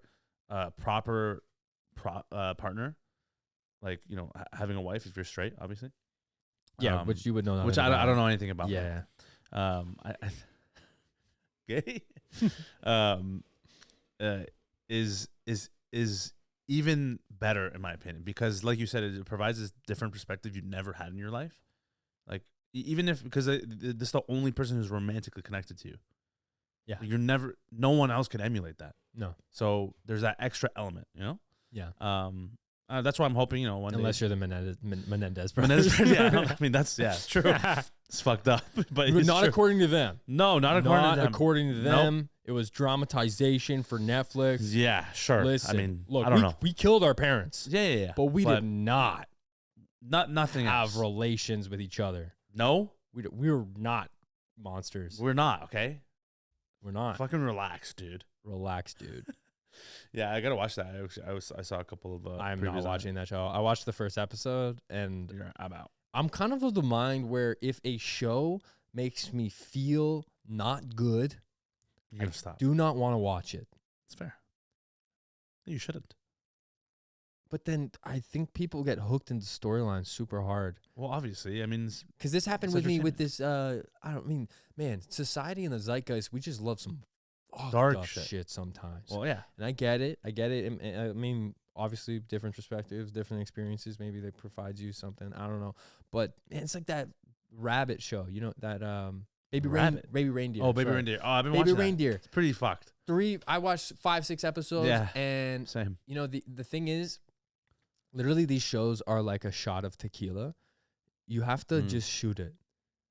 Or I mean, I like tequila. It's a bad reference. It's like love getting, tequila. let's say, it's like getting American bar rail bourbon, and then like a shot of that, and then just taking sips of it, and it's like, because if you don't binge it, you're just every day you're like, I know. getting the ick every day, and yeah. I think I wasn't binging it, so I was just watching one episode of getting the ick.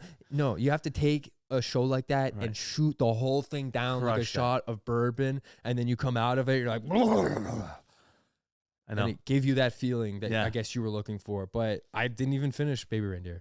Yeah, I haven't either. It blows people's minds when I tell them, but I was sipping it.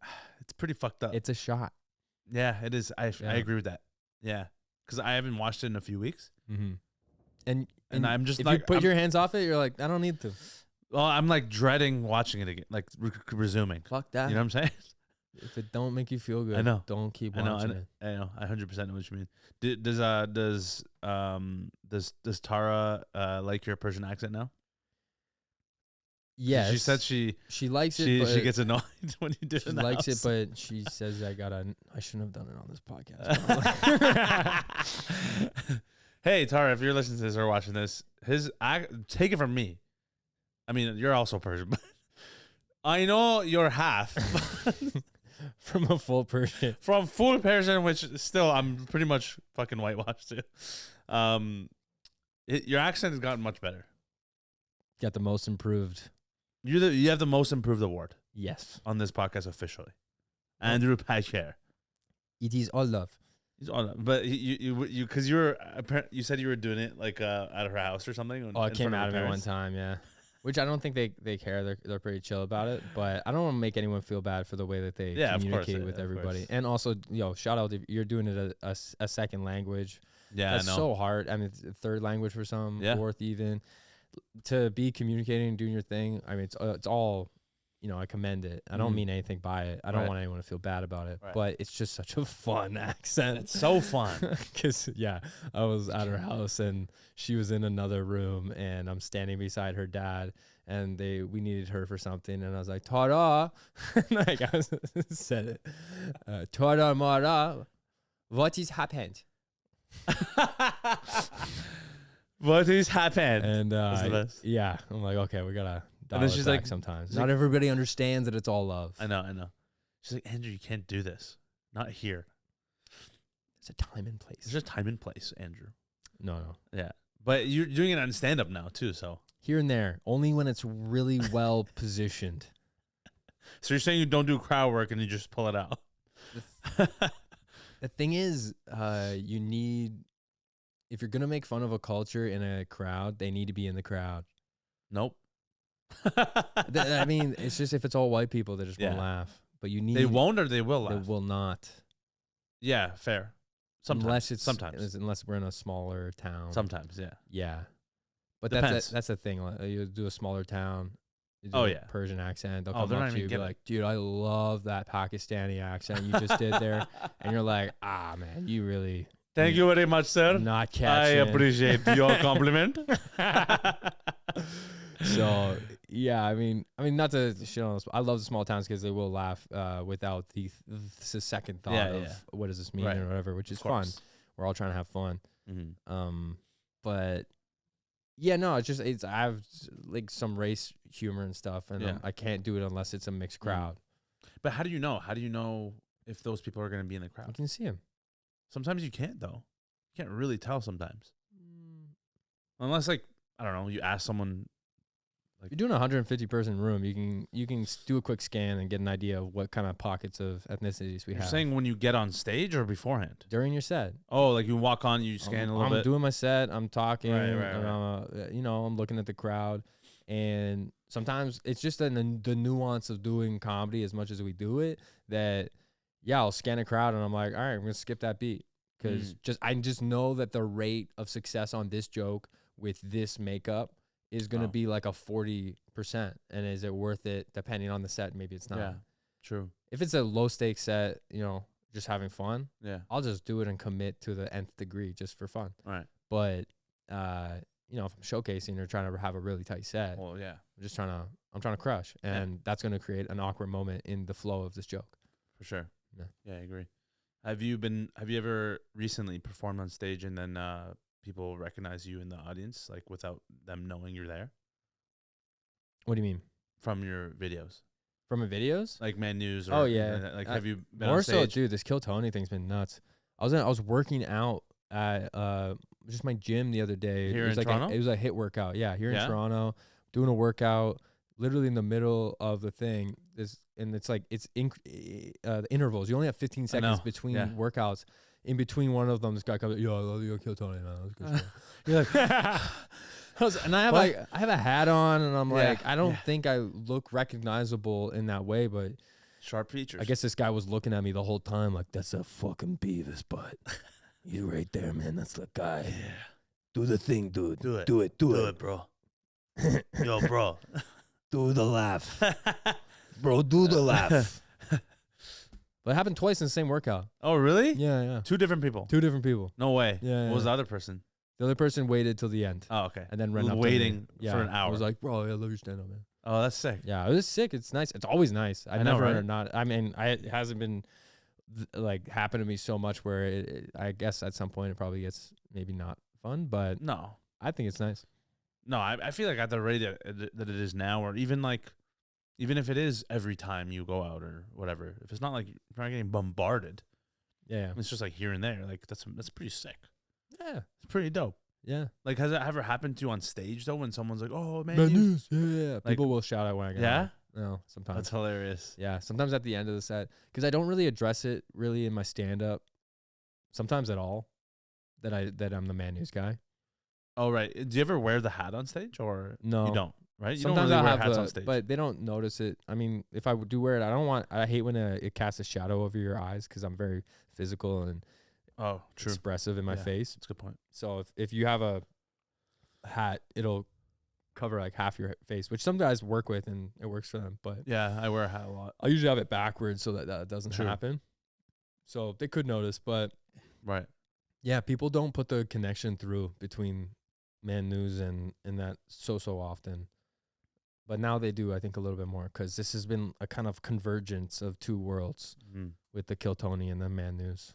And that's the beauty of it is like some people have some people who saw your Kill Tony were probably like, "Oh fuck, I know that guy from somewhere." Yeah, Right? Yeah, and then they go into the comments and then there they'll were people would be like, "Yo, fall from our Man News." Yeah.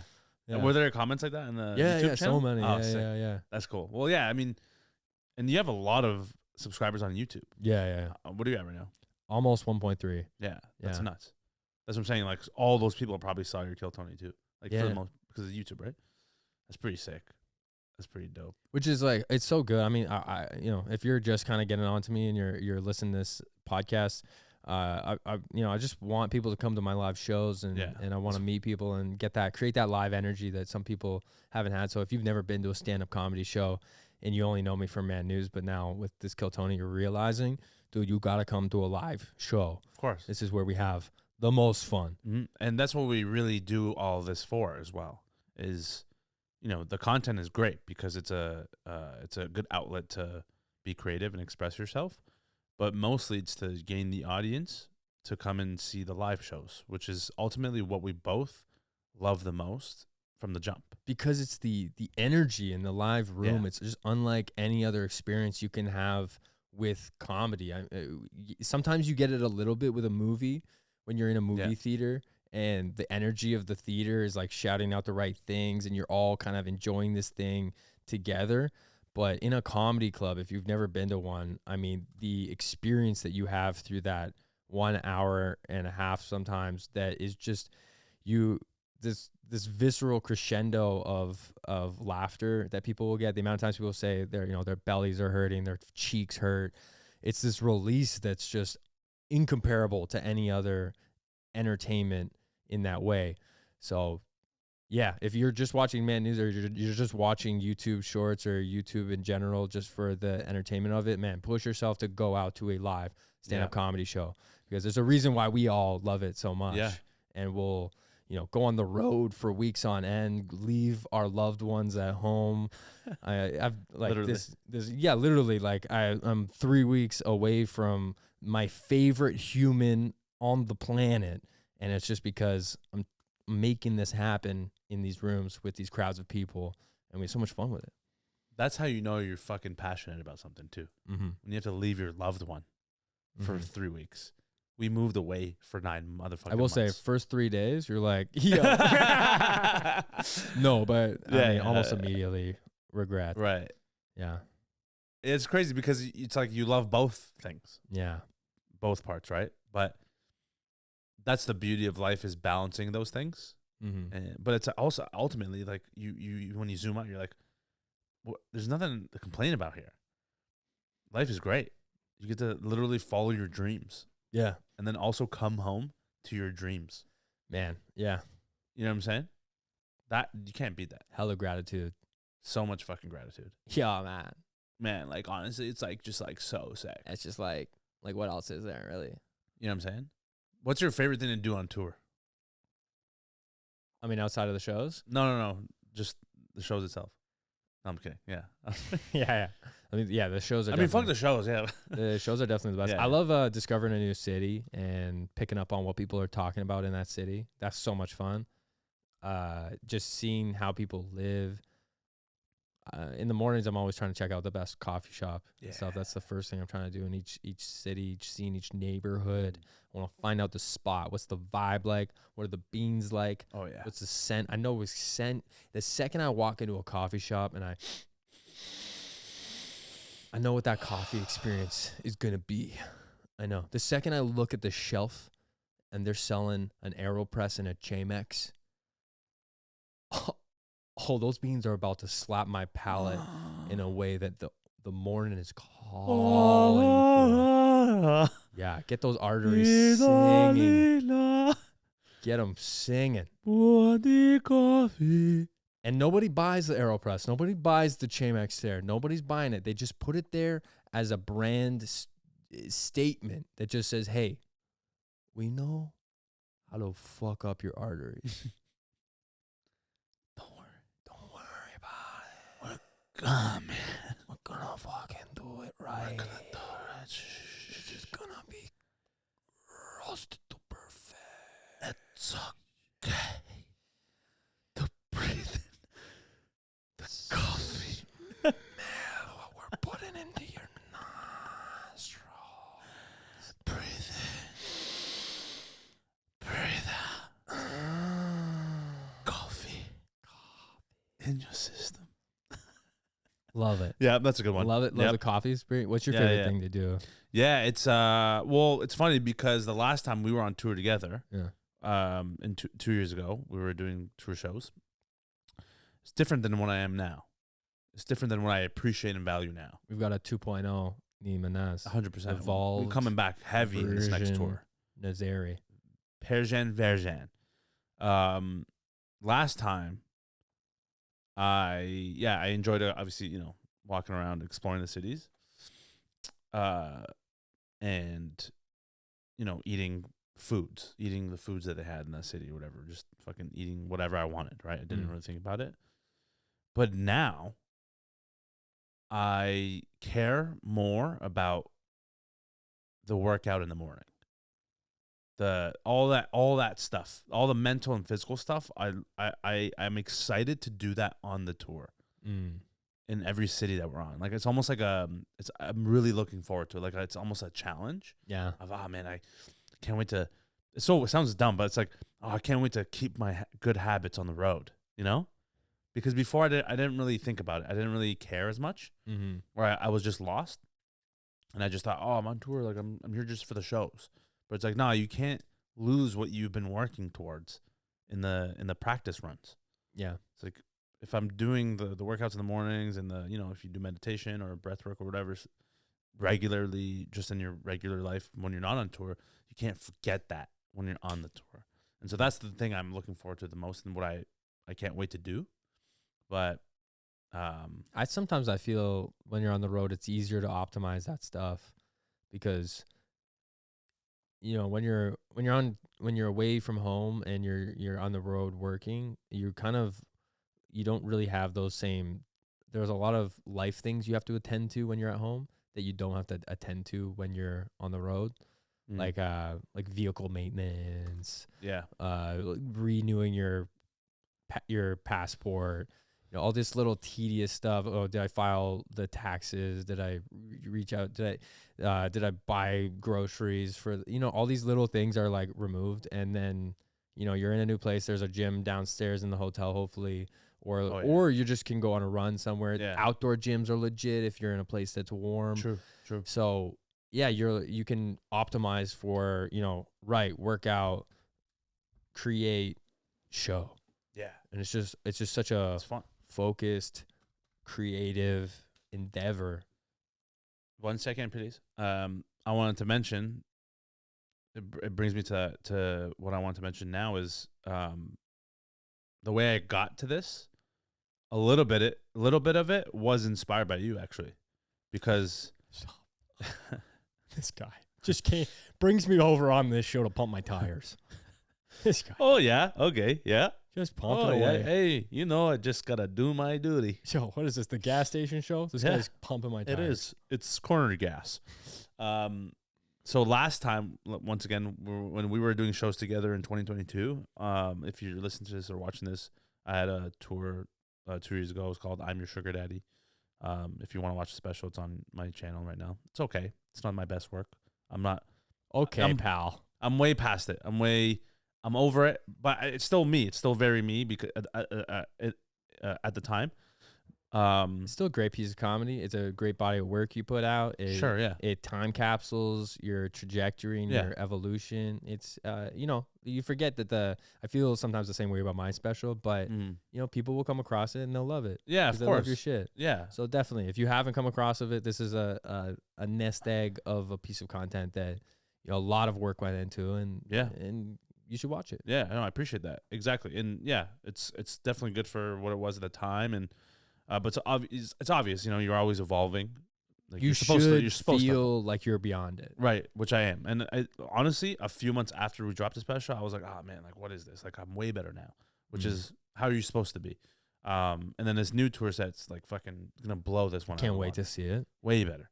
But just more. It's more stand-up-y. It's more like because the last time I was still confused. I was like trying to figure out how to make it work on stage for the fans that see me online. But I was still like, wasn't fully there yet. I wasn't fully polished in that sense, making it make sense. But I feel like this time I got it down really well, but it's still very stand-up-y, which is obviously what you want. Anyway, so when we were on this tour 2 years ago, when we were on the road with Packer and Mark Anthony, it was such a fun time. It was great. It was amazing. But me and Mark, we are very fat guy. We didn't do shit in the mornings. We were just like we'd sleep in a little bit, fucking, maybe we'll go for a walk or something, eat some food. We weren't doing much, right? Every single day we'd wake up. This guy right here would be either writing something or editing something. Meditating, you'd be doing all those things, right? Having those habits. I'm not saying it's perfect and you must miss days or you do things differently every day, but nonetheless, you still were keeping on those habits that can keep you thriving on a tour or on the road, right? He was doing this every day, and it felt very regimented. You were still doing your workouts, right? You were either doing yoga or you were working out, lifting and stuff like that. And at the time I was very rebellious towards it, but now I see the value in it so much more, and that's why I brought it up. Like, being in Australia really helped me kind of get there finally. And now I look back, I'm like, oh, that's why he's going to be successful, and you are being successful, and it's going to keep growing. Because you need that. You need that routine.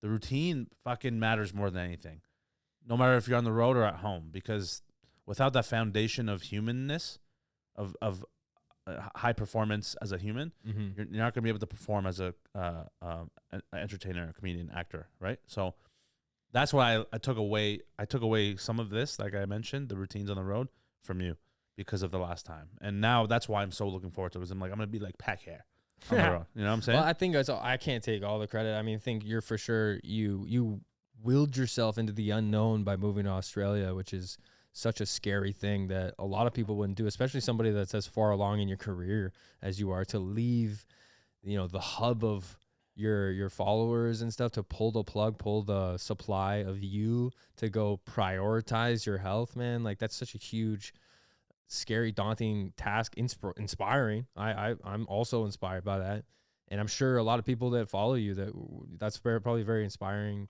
thing to watch you go on that journey, man. And I'm looking at, like, I see you after a year later, and I see half the man I knew before, and half the man in the best way possible. Yeah, trying. Yeah, we're getting there. Thanks, man. I appreciate that, man. Yeah, and I then mean, you're gonna run. I've never even run a half marathon. You're gonna fucking do it on. You did a triathlon. But you're making me think I'm a little bitch over here. I need to start running 21K. You're doing it on Saturday? It's Sunday. Sunday. I mean, you run though, right? Don't you run? I do. I'd run. I do like 10Ks here and there. Oh, buddy, this guy's saying it like it's nothing. 10K is not nothing. I mean, 10K is tough. It is tough. It's it not gets easy. me. It gets me to my brink for sure. Yeah. Especially I was doing it in Austin, and it was like 35 hot? degrees Yeah, out. no chance, I was bro. trying to get up early to do it, but some days, Yeah. I mean, the culture in Austin, people drink like crazy. So sometimes it was really hard to wake up on time to get up before the heat of the day. And then, oh man, being hungover in the heat. Terrible. So I'm trying to. Yeah. I was doing those in Austin and doing the runs because it's the easiest thing to do on the road too. You don't need a gym. Exactly. You just need a pair of running shoes. Yeah. And so I love that. Yeah.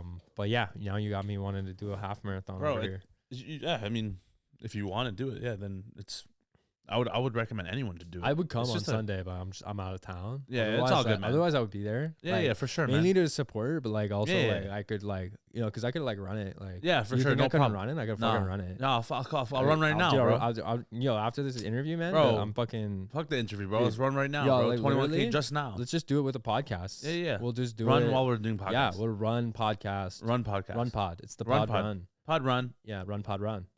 That's it. So, yeah. We'll make like Run DMC shirts, but I'll say Run Pod. Yeah, true. Run PMC. Exactly. Run podcast. Mother. Okay, we should probably not continue that thought. Everybody knew where we were. Everyone knew where we're going. Everybody knew without us saying nothing. But yeah, anyway, moral of the story: take care of your health before you do anything else, and that's the biggest lesson I've learned in my life. Fight the demons. Yeah, literally fight the demon. David Goggins helped me a lot. Fight the David demons Goggins with struggle. Yeah, because Goggins eats demons for breakfast, lunch, and dinner. He wakes up.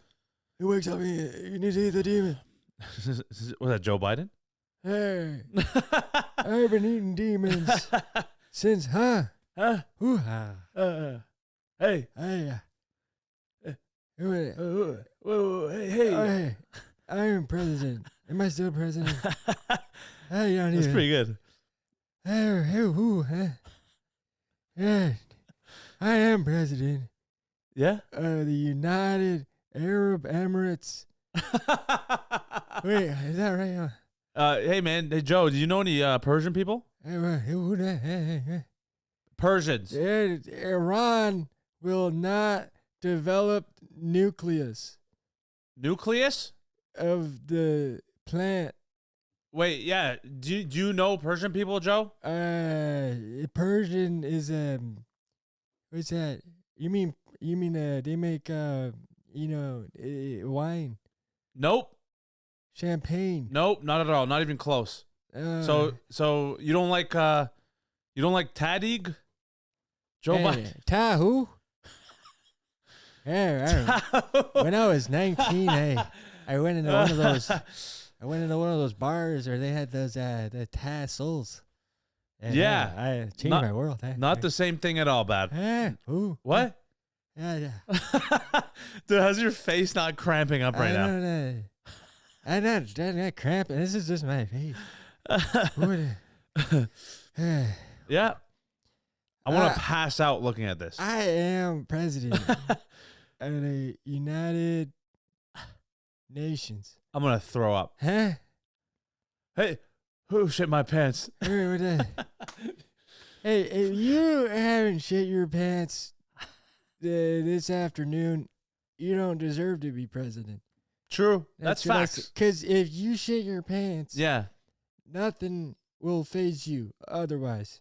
That's facts. You Yo, know- facts no printer, Joe. Okay, all right. Yo, facts. Uh, Yo, you're a good you. heck yeah, brother. Yeah. Dude, that's pretty good, man. I didn't know you could do that. you know, fucking Adam Ray when he did it on the panel, the bro. Smile. Bro, the smile is This thing? amazing. Oh, The man. wide eye. Yo. That my favorite line to this day is like, "Hey, who shit my pants?" That's my fucking. I Yo, love that so fucking line. funny. Yeah, fuck, that's amazing. Mm. I guess one last thing I want to ask you actually is in the pandemic when you were stuck in the Philippines, what the fuck was that like? How was that experience being stuck in a foreign country and not being able to come back to your own country? It was a daunting blessing. Is how I would put it. I How was so? on a small island in the Philippines called Siargao. It's on the east side of that country. And it was March 13th. And the president said, yo, we're sealing it up. So you got to get out. And then they sent not enough planes for the amount of people on the island. Nice. And then the locals were looking at us like, why are you here, dude? They put up signs. They said all tourists must leave. No way. No way of leaving. Are you serious? Just think about at least the Filipino people on this island, but I think it's a common thing amongst Filipino people. They love printing signs. Really? Oh, if What? if they have a kid graduating, let's print a poster and put it out front of our house. Are you serious? I'm not even kidding. Wait, what? You'll walk by a house or like a home, and literally there's like a sign with a picture of their child in a graduation cap, and it says graduated high school. No way. They're so proud. Ronaldo graduated high school. Yeah, so they Posters used, everywhere. they used the sign printer on the island. Are and you they printed out serious? signs that said all tourists must leave. What? No way of leaving. They print actual posters and put it on their lawns. Sometimes it's like too big 2x4s up, and then it's like I'm talking literally like 8x5 foot like poster, Oh my god, like an election poster.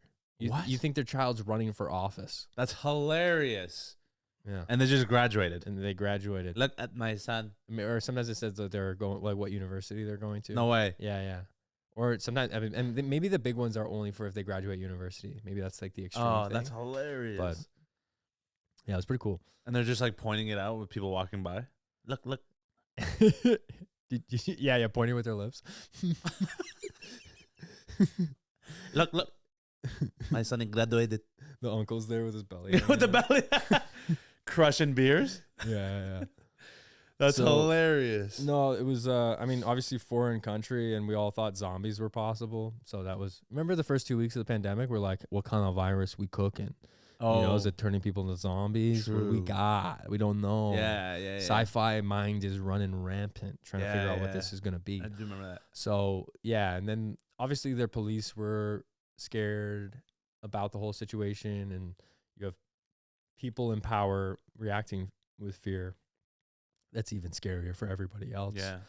So yeah, no one knew what was going on. Curfew was installed. No one tells you when the curfew is, and then all of a sudden you have a bunch of police officers with big guns and full camo, taking you down and being like, "Yo, you gotta like, why aren't you at home?" And like, why are you still on the island? Taking you down? Well, they'll press you and like they pull you over Oh. and then I don't know. It's just very intense. Some Holy people got taken down. Some what people do you mean got taken down? Like pinned to onto the ground? Yeah, onto the ground. Like, and put in jail. Forcefully. Yeah. What? Yeah.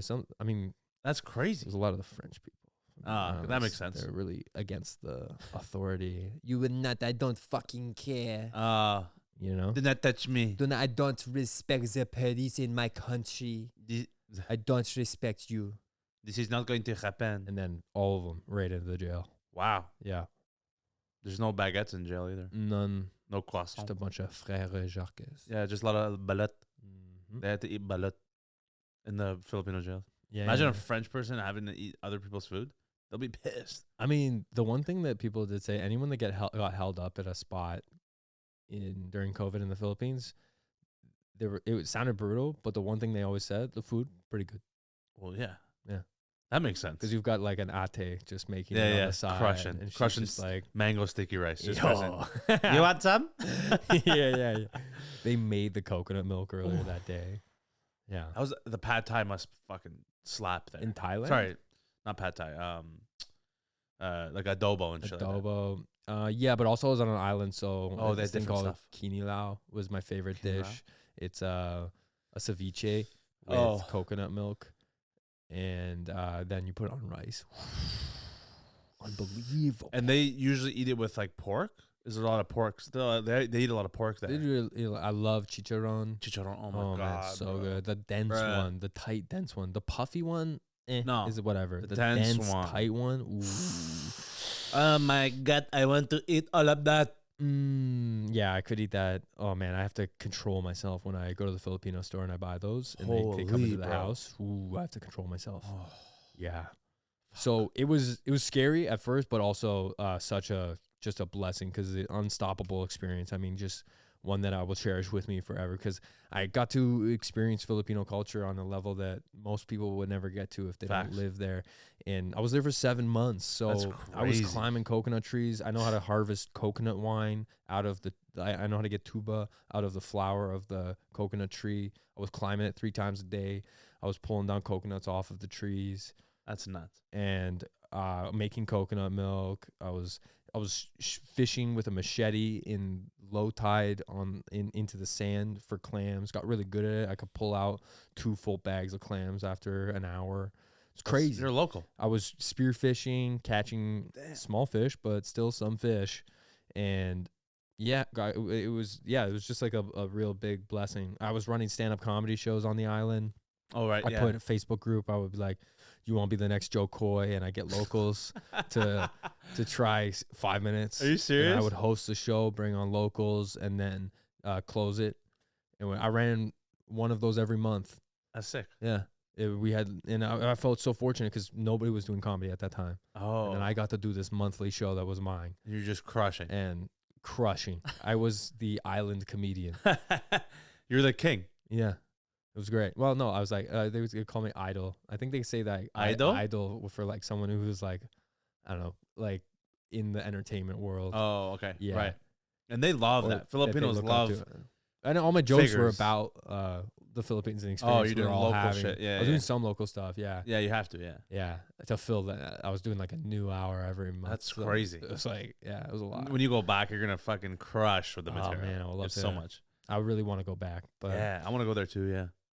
And That's then, sick. but I know this sounds glamorous, and it kind of was, but also I still got home for lockdown 2 and 3 of Toronto. So I experienced what the hardship of COVID felt like as well. In Toronto. In Toronto, it was Oh so my brutal. God, it was Months brutal. of lockdown, no was stand up, brutal. no comedy, brutal. While other places were opening up, brutal. I know. But yeah, man, the Philippines as a deep, deep, warm place in my heart forever because of that experience. That's sick. And how friendly ever, even during the height of COVID, people all nervous about other people. Like I say something like the locals putting up the signs. That was for like maybe the first month, but once new people were coming in, once that was that tension was over, and the island had its own stability of not really much COVID or anything, then people were the nicest people in the world. Yeah. And they, despite COVID and unknowns and stuff, random people that don't even speak English, they would see you walking by and invite you into their home if they were having a party to go eat their food and get in on the boodle fight. And just The what fight? Boodle fight is when you'll see they take banana leaves and put it on a table, and then they put a bunch of rice on the table, and then sometimes they put really cool, beautiful designs of the pork and the fish and all the different foods that they've made for it's kind of like a massive just tray offering of food, and then everybody kind of goes in and grabs with their hand and Nice. eats. It's called a boodle fight. And yeah, they just invite you in for that. Love the Philippines. Wow. Yeah, they're some of the nicest people I've ever met. Absolutely, hands down. Even here, like, or anywhere in Canada I've been that I've met Filipinos, Mm-hmm. the best. Yeah, Very hospitable. very. Very nice. Yeah. Yeah, I feel like I love Philippines. Yeah, Mm-hmm. that's sick. Well, I'm glad you had a good experience and you had Tara with you the whole time. Yeah, I got super lucky on that. That would have been nuts if you're on your own. Yeah, again, because we weren't trying to get back home for we were moving to Australia, trying to do what you did. Oh yeah. Yeah, back in that day, we were moving to Australia for the year. Oh yeah. And it all got shut down on our way. True. So we didn't have an apartment that we were holding on to. Yeah. We had our stuff in storage. So we were kind of luckily positioned in a way where we didn't have a huge panic of things we had to attend to and get back for. So That's good. that took some stress off too. Yeah. But yeah, still Australia is on the docket. Trust me, pal. Want to get out there? Yeah, you definitely gotta go. Want to go? Yeah, mate. Yeah, nah. No worries, mate. Wanted Australia's to. always gonna be there. I wanted to. They wouldn't let me in. Yeah. The border. Yeah, they're heaps strict. Yeah. Yeah. And COVID? Oh, fucking hell, can't. No. No. I sent a message. They said no. Yeah, nah. No. Nah. Yeah, nah. It's too easy, mate. Yeah. I asked them for my money back for the visa because I already paid. Oh, And they $500. said absolutely no. Oh, wow. No. Yeah. That's hectic. Yeah, 500. Yeah. You lose the accent. Oh. It's like face planting. Oh. Oh. Yeah. Well, I hope you make it there, man. Australia was a great experience. Definitely would love it. Soon. Yeah. Soon. It's gonna happen. It'll happen. Yeah. Even if you go for like a few months, just like tour around a little bit, it'll be worth it.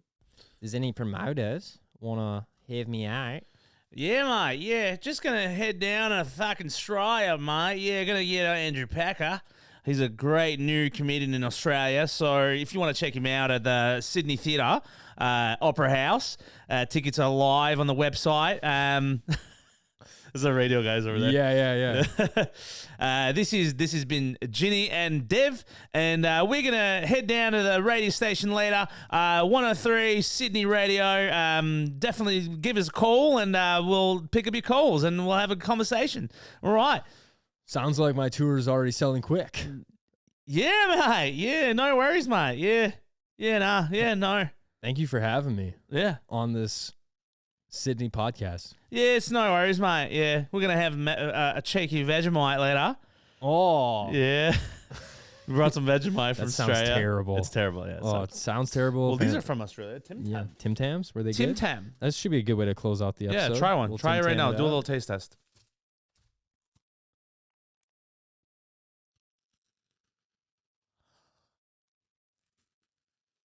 Now that's a good Tim Tam.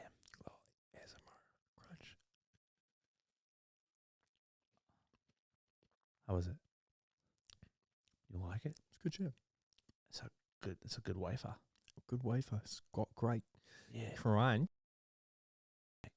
That crunch. It's got a good chocolate Let's coating. get one more for the ASMR people. Do it.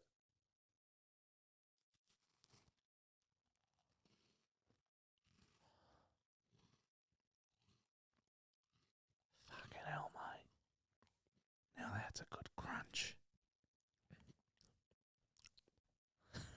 Tim Tam. A true Australian classic. Tim Tam. Amazing. Chocolate coating with a wafer inside. Try it today. Tim Tam. Put it in your mouth. Crunch it down. Swallow it all. Now that's Australian. It's good, right? Pretty fire. We need to start importing these. Yep. We got heaps of Tim Tams upstairs. Heaps. Heaps. They use Heaps. heaps a lot there. Heaps. Instead of saying a lot, heaps. There's fucking heaps of Tim Tams downstairs. Yeah. Anyway, well, thanks for doing it, brother. Thanks for being on the Potter. This has been a Stupid Neema. And if you have anything to plug, just please do it right now into this camera. And if you're listening to this, I shot a talk show. It's called Man News Live. It's unlike any talk show to come out ever before. And it's now live on my YouTube. We interview the world's strongest man on this show. You must check it out. do it right now, baby. Andrew Packer On YouTube. on YouTube. We're going to do some shows together soon. I'm announcing some big things coming up as well. So stay tuned, my friends. Anyway, take care. Peace and love. See you later. Khodafis. Khodafis. See you later. Thank you very much.